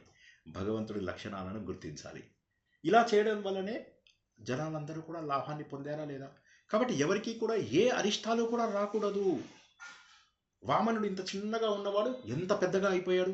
అదేవిధంగా అందరికీ సౌభాగ్యం కలగాలని కోరుకోండి అంటుంది ఆవిడ. ఆవిడేమంటుంది? పెద్దగా ఏపుగా పెరగాలి, మన చెట్లు ఏపుగా పెరగాలి, అన్ని రకాల తామరలు పుష్పాలు అన్నీ నీళ్ళల్లో ఉండాలి, నీళ్ళు ఎక్కడ చూసినా సమృద్ధిగా ఉండాలి, పంటలు అద్భుతంగా పెరగాలి, అన్ని పశువులు పక్షులు ఆనందంగా ఉండాలి, వీళ్ళందరూ సంతోషంగా ఉండాలి. సర్వే జనా సుఖినో భవంతు. ఆవులు పూర్తి స్థాయి సంపదతో ఉండాలి, జీవరాశి పశుపక్షులు అందరూ కూడా సంతోషంగా ఉండాలి. శుద్ధమైనటువంటి సాత్వికమైనటువంటి లక్షణాలతో ఈ ప్రపంచం అంతా కావాలి. కాబట్టి మనం ఏదైతే వ్రతం చేస్తున్నామో ఈ వ్రతము చాలా గొప్పది. అందరూ స్నానాలు చేసి సిద్ధంగా రండి. సో ఒక్కసారి ఇప్పటివరకు మనం చెప్పుకున్నవి చూసుకున్నట్లయితే తిరుప్పావై అనేటటువంటిది శ్రీ అనగా సంపదలు. శ్రీ అంటే సంపదలు అని ఒక అర్థము. శ్రీ అంటే భగవంతుడి యొక్క అంతటా వ్యాపించి ఉన్న శక్తి అనేటటువంటి ఒక అర్థము. వీటన్నింటినీ అందరికీ పంచాలి అని చెప్పి చేసే వ్రతమే శ్రీవ్రతం. మనం ఏమనుకుంటున్నాం, తిరుప్పావే చదివితే నాకేదో మంచి జరుగుతుంది, మా అబ్బాయికి సీట్ వస్తుంది, మా అమ్మాయికి పెళ్ళి అవుతుంది, మా వారికి ఇంకో పెళ్ళి అవుతుంది, ఇలా మనం ఆలోచిస్తున్నాం. కానీ అది కాదు. మనలో అసూయను పోగొట్టుకోవాలి, అందరి క్షేమాన్ని కోరుకోవాలని ఆవిడ చెప్పినప్పుడు అది కూడా అర్థం చేసుకోకపోతే ఎట్లాగా మనం? కాబట్టి భగవంతుడు వ్రతం చేస్తున్నప్పుడు పొద్దున్నే లేవాలి, స్నానం చెయ్యాలి, అందరినీ లేపుకుంటూ తీసుకెళ్ళాలి. భగవంతుడు వల్ల ఈ ప్రపంచమంతా కూడా సుభిక్షంగా ఉండాలి, అందరూ ఆనందంగా ఉండాలి, పశుపక్షులు, జీవరాశులు, పాడి పంటలు అందరూ సంతోషంగా ఉండాలి, సాత్వికంగా ఉండాలి, అందరి లోపల సోదర భావం అనేటటువంటిది ఏదైతే ఉంటుందో ఆ భావము పెంపొందాలి. కాబట్టి ఈ స్నాన వ్రతం అనేదైతే మనం చెప్పుకుంటున్నామో, కాబట్టి రండి మనం అందరం వెళ్దాము. కానీ మరి స్నానం కావాలి అంటే మనకు వానదేవుడు కావాలి. వానదేవుడా నువ్వు ఎక్కడున్నావు, ఇప్పుడు మాకు కురిచి నువ్వు కనిపించు, వానదేవుడా నువ్వు కురవాలి, ఓ భగవంతుడా నువ్వు కురవాలి. నువ్వు ఎలా కురవాలో తెలుసా?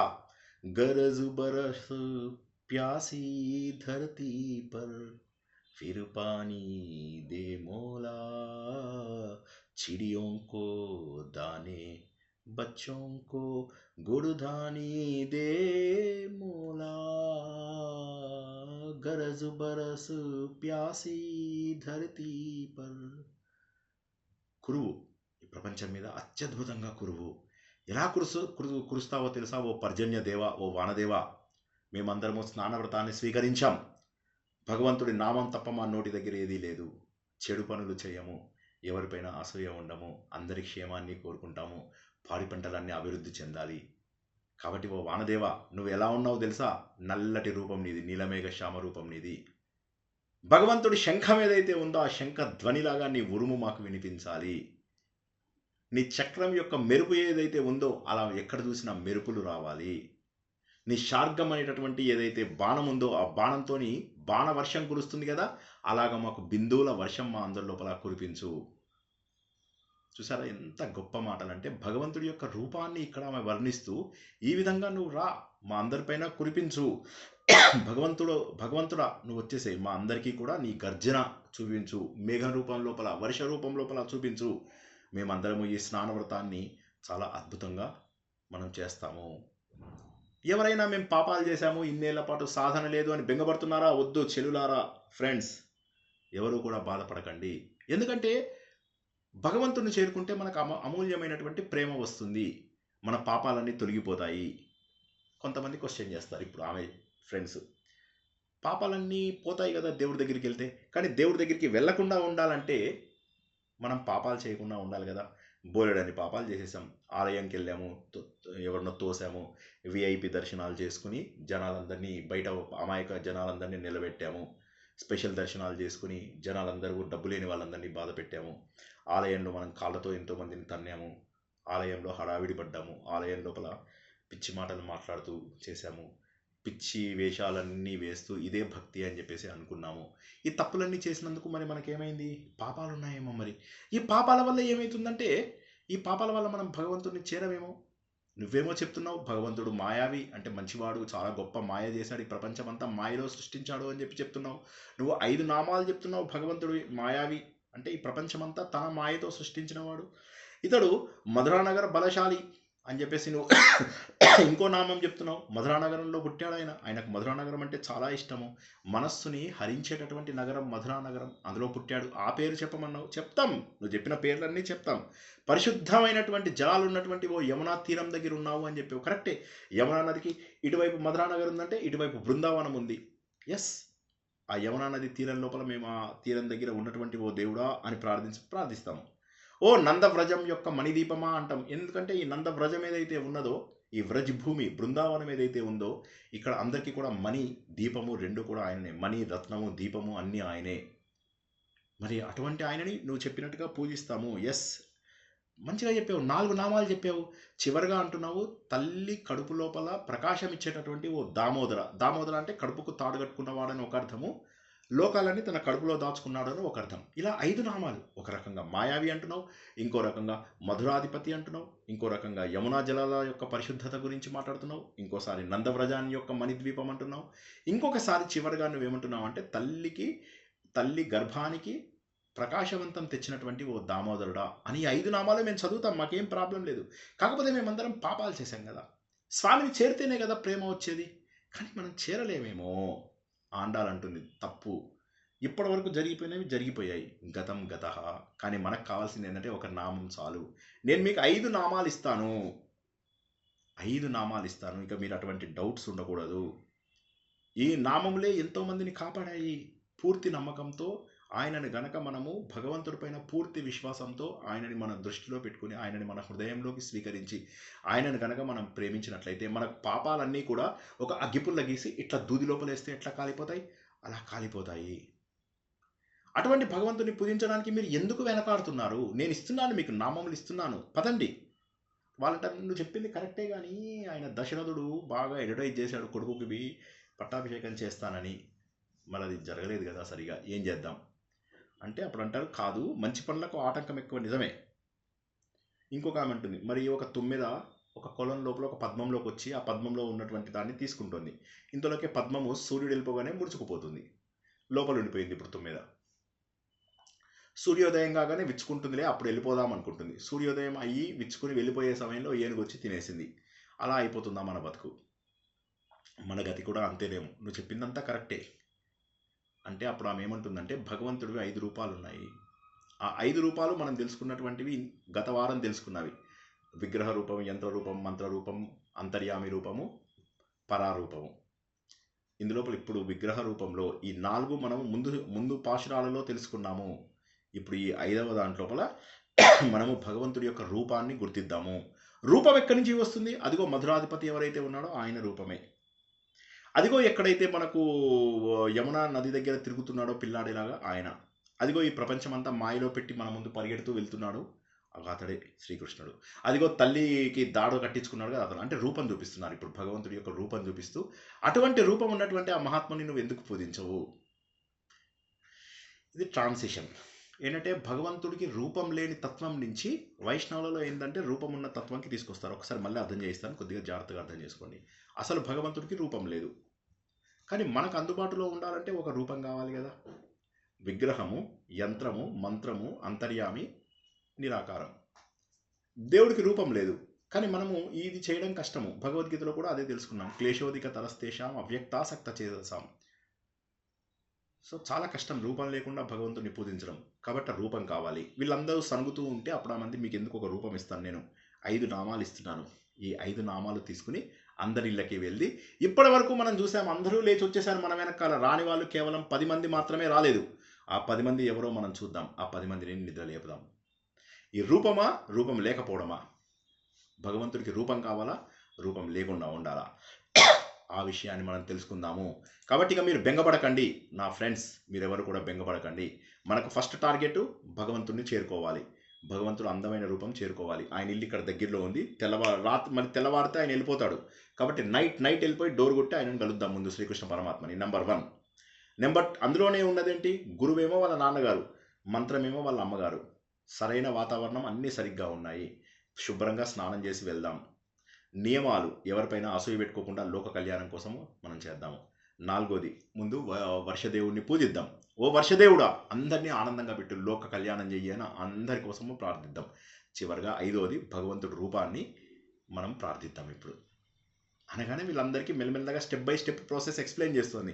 భగవంతుని మనం ఎలా పూజించాలి అని చెప్తే ఇలా చేద్దాం. ముందు మనం స్నానం చేద్దాం, ఎర్లీ మార్నింగ్ లేచి స్నానం చేద్దాం. ఇప్పుడు మీ అందరికీ బాధేస్తుంది, ఏం సార్ స్నానం అంటారు, మాకు 11 o'clock ఇప్పుడిప్పుడే స్నానం చేస్తున్నాం, మీరేమో పొద్దున్న స్నానం చేయమంటారు. స్నానం చేయాలి పొద్దున్న, మంచి ఋతువులు అన్నీ బాగున్నాయి. ఈ సమయంలో మనం ఇలా చేద్దాం. అప్పుడు రూపం లేని భగవంతుని మనం రూపంతో పూజిస్తూ సులభంగా చేసుకుందాం సాధన. ఒక చిన్న సంఘటన చెప్పి ముగిద్దాం. అక్రూరుడు, శ్రీకృష్ణుడు మధురా నగర్ని పరిపాలిస్తూ ఉంటాడు. ఆ సమయం లోపల అక్రూరుడిని పంపిస్తాడు. నేను లేకపోతే నంద వ్రజం ఏదైతే ఉందో బృందావనంలో అందరూ బాధపడుతూ ఉంటారు నేను రాలేదని చెప్పి. వాళ్ళందరి దగ్గరికి వెళ్ళి నేను ఇక్కడ మంచిగా హ్యాపీగానే ఉన్నాను, టైం చూసుకుని వస్తానని చెప్పు వాళ్ళకి అంటాడు. సరే అని చెప్పి అక్రూరుడు బయలుదేరుతూ ఉంటాడు. అక్రూరుడు ఏంటంటే జ్ఞానయోగి. జ్ఞానయోగి అంటే ఏంటంటే భగవంతుడు అంతటా వ్యాపించి ఉన్నవాడే భగవంతుడు. భగవంతుడు అనేవాడు ఒక దగ్గర ఉన్నవాడు, ఇక్కడున్నాడు అక్కడ లేడు. కాబట్టి నేను భగవంతుని ఇక్కడే పూజించాలి, నేను భగవంతుని అక్కడే పూజించాలి అని లేదు. టెంపుల్లోనే దేవుడు ఉన్నాడు అలా ఉండదు. ఆయన ఆ టైపు జ్ఞాని. ఆయన అంతటా వ్యాపించి ఉన్నటువంటి భగవంతుడు. గోపికలు వేరు. గోపికలకి ఏంటంటే దేవుని రూపంలో చూసి ప్రేమించడం ఇష్టం. ఇక్కడ మీరు ఇది పట్టుకుంటే మీరు పట్టుకుంటారో లేదో నాకు తెలియదు, జస్ట్ కష్టపడుతున్నాను మీకు ఆ పాయింట్ అర్థం చేయిద్దామని. గోపికలకి ఏమో రూపంతో పట్టుకోవడం అలవాటు. సో ఇక్కడికి వెళ్తాడు అక్రూరుడు, వెళ్ళి ముందుగా వాళ్ళ ఇంట్లో వాళ్ళతో మాట్లాడతాడు, నందుడితోటి యశోదతోటి మాట్లాడతారు. మాట్లాడిన తర్వాత నెక్స్ట్ డే నాడు అందరూ అంటారే నల్లోడు వచ్చాడు అని కూడా అందరూ కృష్ణుడు వచ్చాడని చూస్తారు. తీరా చూస్తే కృష్ణుడు కాదు, కృష్ణుడు లాగే ఉన్నటువంటి అక్రూరుడు. రాగానే అప్పుడు అందరూ ఆయన చుట్టూరా చేరుతారు. చేరేసి అడుగుతారనమాట, ఎట్లా ఉన్నాడు కృష్ణుడు, ఎట్లా ఉన్నావు, ఆయనతోటి మాకేం వివాదం లేదు, కానీ మాకు ఆయనతో ఏం ప్రాబ్లం లేదు, కానీ ఎప్పుడు వస్తున్నాడు, మమ్మల్ని అందరినీ చూడ్డానికి వస్తాడా, ఆయన మోసగాడు, ఆయన మమ్మల్ని అందరినీ వదిలేసి వెళ్ళిపోయాడు. మధురానగర్లో మాకంటే అందమైన అమ్మాయిలు ఉంటారు, మోడర్న్గా ఉంటారు, వాళ్ళందరితోని ఉండి మమ్మల్ని అందరినీ కూడా మర్చిపోతున్నాడేమో. అయినా శ్రీకృష్ణుడు మోసగాడు అనడానికి మా దగ్గర చాలా ప్రూఫ్స్ ఉన్నాయి. పాలిచ్చిన పూతనని చంపేశాడు తెలుసా, ఆడిస్తానని వచ్చినటువంటి శకటాన్ని కొట్టి విరగొట్టేశాడు తెలుసా, చెట్లని విరగొట్టేశాడు, అన్నీ చేశాడు, అన్ని పాడు పనులు చేశాడు. ఆయన మంచివాడు ఎట్లా అవుతాడు, మా ఇంటికి వచ్చి అన్ని దొంగతనాలు చేశాడు. వీళ్ళందరికీ ఉక్రోషం అన్నమాట, శ్రీకృష్ణుడు రాలేదు అని చెప్పేసి ఉక్రోషంలో. ఏంటిది అంటే కాదు మీరు ఏమనుకుంటున్నారు, ఎవరి గురించి మాట్లాడుతున్నారో తెలియదు. శ్రీకృష్ణుడు అంటే పరబ్రహ్మ, అంతటా వ్యాపించి ఉన్నటువంటి ఒక భగవంతుడు. ఇలాంటి పనులన్నీ చేశాడు అంటే నువ్వు ఏమంటున్నావు? మీరు రూపాలు నామం ఎందుకు ఇస్తున్నారు ఆయనకు? ఒక షేప్ ఇస్తున్నారు, కొన్ని నేమ్స్ ఇస్తున్నారు ఆయనకి. ఆ పేర్లు రూపాలు లేనటువంటి వాడు ఆయన భగవంతుడు. అంటే అంతటా అన్ని రూపాలలో ఆయనే ఉన్నాడు అంటే వాళ్ళంటారు, నువ్వు చెప్పింది మాకు అర్థం అవడం లేదు అక్రూరా. రూపం లేకపోవడం ఏంది మాకు తెలుసు, రూపం ఎలా ఉంటుందో తెలుసు ఆయనకి, వివిధ రూపాలలో కనిపిస్తాడు, అది కూడా మాకు తెలుసు. పొద్దున పూట ఒక రకంగా ఉంటాడు, తను పశువులను తోలడానికి వెళ్ళినప్పుడు ఒక రూపంలో ఉంటాడు, సాయంత్రం మళ్ళీ వచ్చినప్పుడు అలిసిపోయిన రూపం వేరు, మళ్ళీ రాత్రిపూట మమ్మల్ని అందరినీ సతాయించడానికి మురళి వాయిస్తూ అవన్నీ చేస్తున్న రూపం వేరు, దొంగతనంగా మా ఇళ్లలో పెరుగు అవి కొట్టేస్తున్న రూపం వేరు. తెలుసు ఆయనకు అన్ని రూపాలు ఉన్నాయని తెలుసు మాకు. నేను చెప్పేది అది కాదు, రూపం అంటే అందరిలో ఉన్నాడు, మీలో నాలో అందరిలో ఉన్నాడు, ఈ చెట్టులో పుట్టలో అన్నిటిలో ఉన్నాడు. ఆయనకు పేరు అలా ఉండదమ్మా అంటే, పేరు ఎందుకు ఉండదు మాకు తెలుసు కదా. శ్రీకృష్ణ అంటాము, నందలాల్ అంటాము, యశోద నందన అంటాము, గోపాల అంటాం, మురళీధర అంటాం, అన్ని పేర్లు ఆయనవే. అంటే ఈయన కూడా మీరు చెప్పింది కరెక్టే కానీ సమూహం మన ఇద్దరము మ్యాచ్ అవ్వడం లేదు. నేను చెప్తున్నది అన్ని పేర్లు భగవంతుడు అంటే వీళ్ళంటే అవును కదా, మేము అదే అంటున్నాం. మేము కూడా 10 మంది పేర్లు చెప్తున్నాం కదా. మేము ఎన్ని పేర్లు చెప్పమంటావు చెప్పు, మా దగ్గర సహస్రనామాలు ఉన్నాయి శ్రీకృష్ణుడివి. ఈయన అర్థం కాదు, ఏం చెప్పాలా. మీ అందరికీ అజ్ఞానం ఎక్కువ ఉంది గోపికలరా, మీకేం అర్థం కావడం లేదు.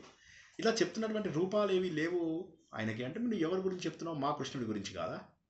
ఇక్కడ మా కృష్ణుడు అంటే ఎవరు? మా బృందావనం లోపల లేగదూడలు ఉన్నాయి, వాటన్నిటిని ప్రేమగా చూసుకునేవాడు.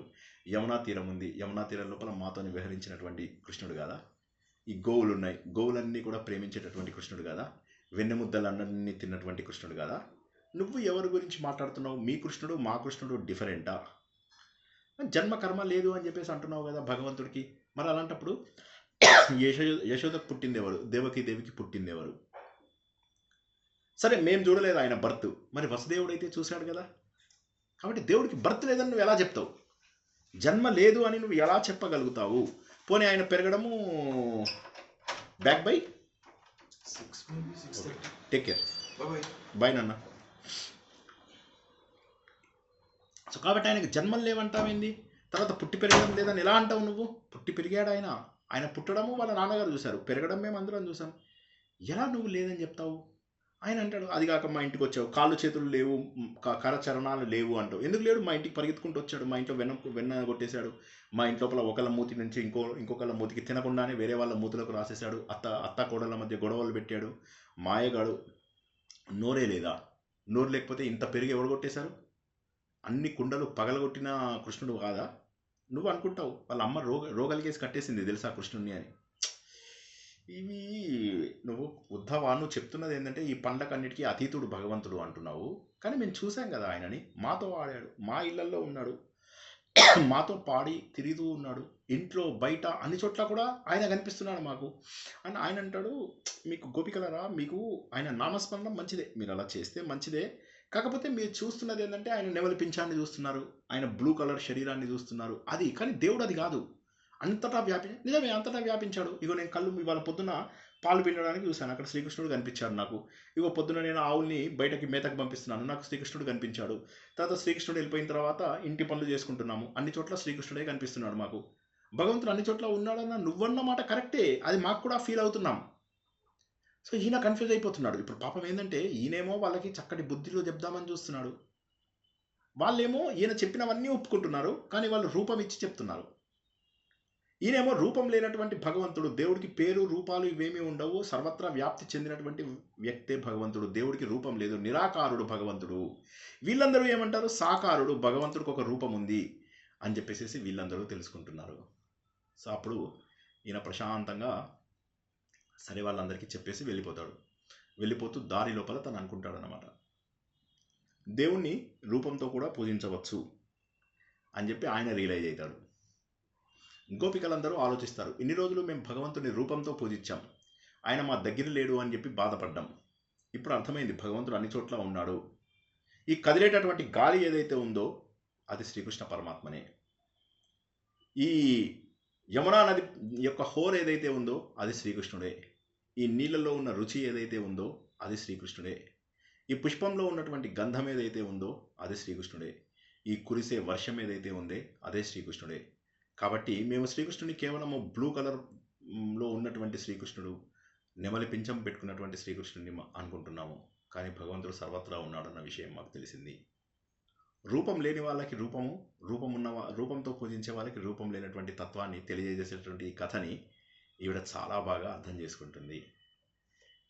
ఆండాళ్ దేవి అర్థం చేసుకుని తన పూజను మరింత పవిత్రంగా చేసుకుంటూ వీళ్ళందరికీ చెప్తుందన్నమాట, గుర్తించండి, మీరు ఇప్పటివరకు బెంగపడుతున్నారు, మనకు గొప్ప నియమాలు ఉన్నాయి, చక్కగా స్నానం చేద్దాం, పొద్దున్నే లేద్దాం, ఇది లోక కళ్యాణం కోసం చేద్దాము, అందరికీ క్షేమం కలగాలని చేద్దాము, ఎవరిపైన అసూయ పెట్టుకోవద్దు, ఎవరిపైన చెడు భావం పెట్టుకోకూడదు, మనం అందరము పవిత్రంగా ఉందాం, ఈ రోజు నుంచి మేకప్ బంద్ చేద్దాం, ఈ 30 రోజుల పాటు మేకప్ బంద్, ఏ రకమైనటువంటి అలంకారాలు చేసుకోం మనము, ఏ రకమైనటువంటి ఆహారాలు కూడా హెవీ ఫుడ్ కుంభాలు తింటాం కదా, అవేమి తినద్దు, నియమాలు పాటిద్దాము. ఇవన్నీ పాటించినప్పుడే మనకు భగవంతుడు దొరుకుతాడు.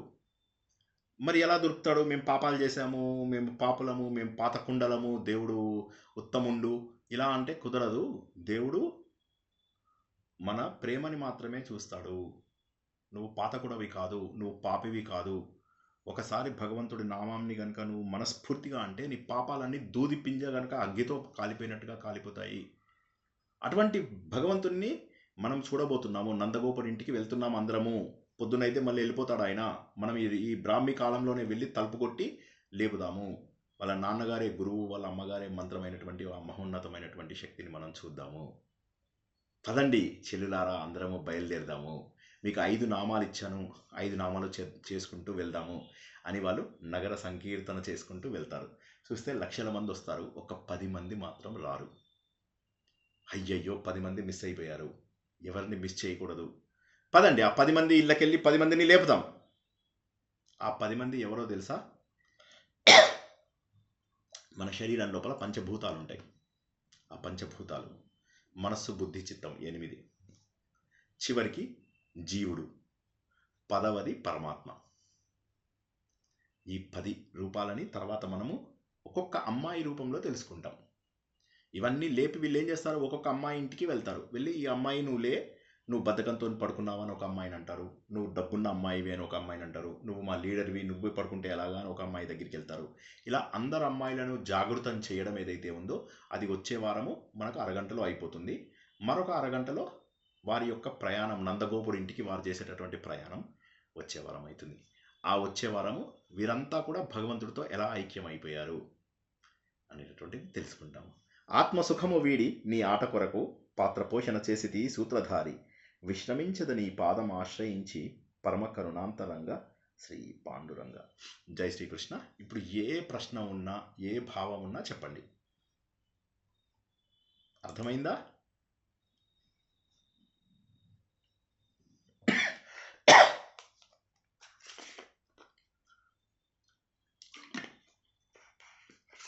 గురువుగారు జ్ఞానయోగం గురించి మళ్ళీ ఒకసారి చెప్పరా?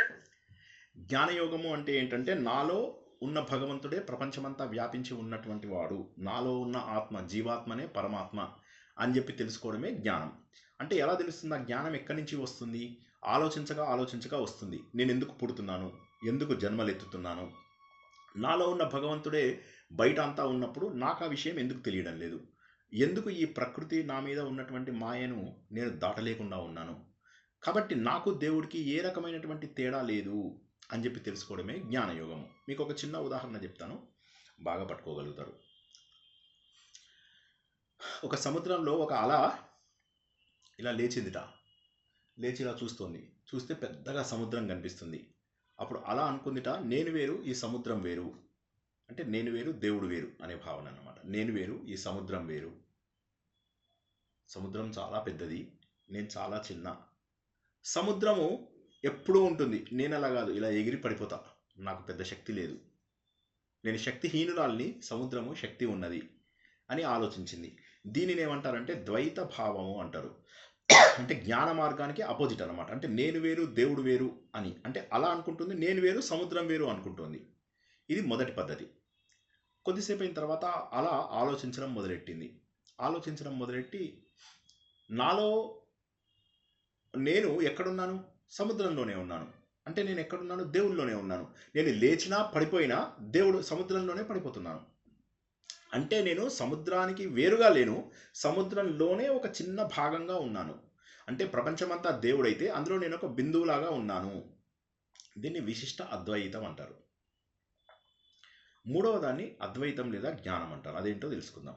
కొద్దిసేపు మళ్ళీ ఆలోచించింది. అలా ఆలోచించి నీరు అంతా ఒకటే కదా, నేను ఉప్ప నీరే, సముద్రంలో ఎక్కడ ముట్టుకున్నా ఉప్ప నీరే, నేను ఎందుకు సముద్రం కాదు, నేనే సముద్రం.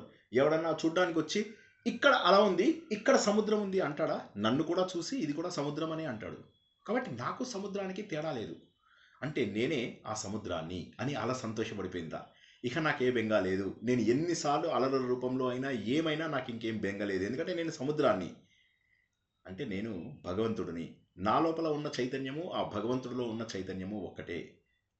ఆలోచించగా నాకు తెలిసింది ఏంటంటే, నాలో ఏదైతే చైతన్యం నన్ను కదిలిస్తుందో, నా పనులు చేయనిస్తుందో, అదే చైతన్యము ప్రపంచమంతా కూడా వ్యాపించి ఉన్నది. ఇలా అంతటా వ్యాపించి ఉన్నటువంటి చైతన్యం ఏదైతే ఉన్నదో అదే భగవంతుడు. కాబట్టి నేనే భగవంతుడు. అహం బ్రహ్మాస్మి, అహం బ్రహ్మాస్మి, అహం బ్రహ్మాస్మి, తత్వమసి, తత్వమసి, తత్వమసి. అయమాత్మా బ్రహ్మ, ఈ ఆత్మనే బ్రహ్మస్వరూపము. ఈ ఆత్మ ఏదైతే ఉందో ఇదే బ్రహ్మస్వరూపము. నాలో ఉన్న ఆత్మ బ్రహ్మస్వరూపము. ప్రజ్ఞానం బ్రహ్మ, ఈ విషయంగా గొప్పగా తెలుసుకున్నటువంటి జ్ఞానం ఏదైతే ఉన్నదో నేను భగవంతుడిని, అదే బ్రహ్మ.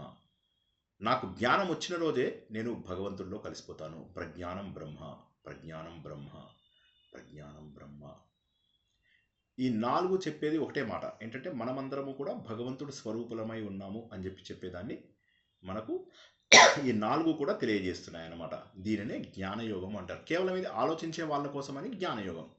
సో ఆలోచించకపోతే ఇది మట్టి బుర్ర కదా, మట్టి అక్కడ ఎక్కువ పేరుకుపోతుంది. ఆలోచించిన కొద్దీ ఆ మట్టి క్లీన్ అవుతూ ఉంటుంది. అలా క్లీన్ అయ్యి చివరికి మనకేమర్థమవుతుందంటే, అలా ఏ విధంగా తనను తాను సముద్రంగా గుర్తించగలిగిందో మనము కూడా మనలో ఉన్న భగవంతుడిని గుర్తించగలుగుతాం. దానిని జ్ఞానయోగము అంటారు. యోగము అంటే ఉపాయము, జ్ఞానము అంటే నాలెడ్జ్. తెలివి ఉన్నప్పుడు మనకు ప్రాబ్లం, ఇక ఏ కష్టాలు మనల్ని బాధ పెట్టవు. తెలివి ఉన్నప్పుడు, ఇప్పుడు సినిమా చూస్తున్నప్పుడు ఏడుస్తూ కూర్చుంటామా?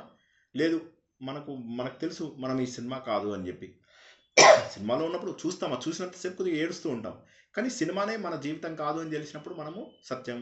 పిల్లలు ఏడుస్తారు అనుకో, నాన్న ఏడవద్దు, ఇది నిజం కాదు అని. చిన్న పిల్లలు స్వప్నం చూసి ఏడుస్తుంటారు. నాన్న నీకు డ్రీమ్ వచ్చింది అని చెప్తే వాళ్ళ అమ్మయ్య ఇది డ్రీమ్ కదా అని సంతోషపడతారు.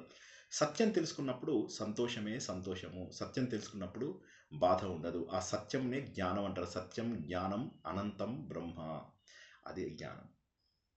జ్ఞానానికి సమానమైనటువంటిది, పవిత్రమైనటువంటిది లేదు అని చెప్పి శ్రీకృష్ణుడు భగవద్గీతలో చెప్పాడు. నహి జ్ఞానేన సదృశం పవిత్రమిహముచ్యతే అంటాడు. అదిగాక జ్ఞాన అగ్ని దగ్ధ కర్మానాం అంటాడు. జ్ఞానం అనేటటువంటి అగ్ని నీ కర్మలన్నింటినీ కాల్చేస్తుంది, నీకు జన్మ లేకుండా చేస్తుంది అంటారు. అన్నింటిలోకి కూడా గొప్పది జ్ఞానయోగము. ఇప్పుడు తిరుప్పావైలో మనం ఏం చేస్తున్నాము? భక్తి ద్వారా జ్ఞానం నేర్చుకుంటున్నాం. నేర్చుకునేది అల్టిమేట్లీ జ్ఞానమే. కానీ భక్తి ద్వారా నేర్చుకుంటున్నాం. అది నేను ఇంకా మీకు సులభంగా చెప్పడానికి ప్రయత్నం చేస్తున్నా. అయినప్పటికీ కూడా ఐ అండర్స్టాండ్, కొంత ఫస్ట్ టైం వింటున్నారు కాబట్టి కొంత కష్టం అవుతుంది. కథా రూపంలో కూడా అప్పుడప్పుడు చెప్పడానికి ప్రయత్నం చేస్తున్నాను, కానీ ఎక్కువగా తత్వరూపంలో చెప్పడం వల్ల కొన్ని అర్థం కాకపోవచ్చు. ఒక 2 సార్లు 3 సార్లు వినండి, ఎలాగో రికార్డ్ అవుతున్నది కాబట్టి వింటే మీకు మరింత సులభం అవుతుంది. జై శ్రీకృష్ణ. అర్థమైందమ్మా? అర్థమైంది గురుగారు. ఇంకా ఇంకెవరికైనా ప్రశ్నలు? ఇప్పటికి మనము 6 పాశురాలని టచ్ చేశాము. ఓకేనా? వచ్చే వారము 20 వరకు అయిపోతాయి. చివరి వారంలో 10 అయిపోతాయి.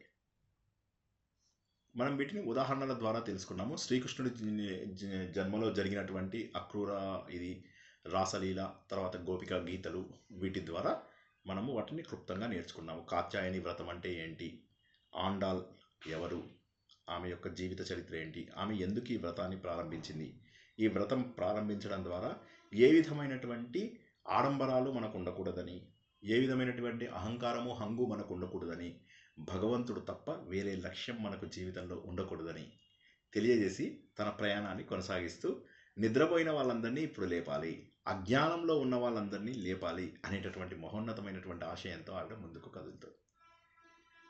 ఏమైనా ప్రశ్నలు ఉంటే అడగండి, లేకపోతే వచ్చే వారం మళ్ళీ మిగతా విషయాలు తెలుసుకుందాం. బాగా అర్థమైంది గురుగారు.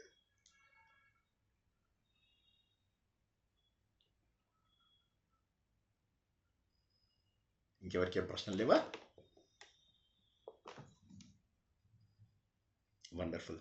అందరూ కూడా ఆలోచన ద్వారా భగవంతుడిని చేరుకుంటారని, విన్న మాటలు 4 సార్లు వింటే మరింత సులువైతుందని, ఉదాహరణలను కూడా చక్కగా అర్థం చేసుకుంటే జ్ఞానము మరింత బోధపడుతుందని, ఆ ప్రయత్నం అందరూ చేస్తారని, అనవసరమైన హంగు ఆర్భాటాల ద్వారా, అనవసరమైనటువంటి నోములు పూజలు వ్రతాల ద్వారా భగవంతుడిని చేరడం కాదు, మనలోని కల్మషాలను దూరం చేసుకున్నప్పుడు మాత్రమే భగవంతుడు మనకు దగ్గర అవుతాడు.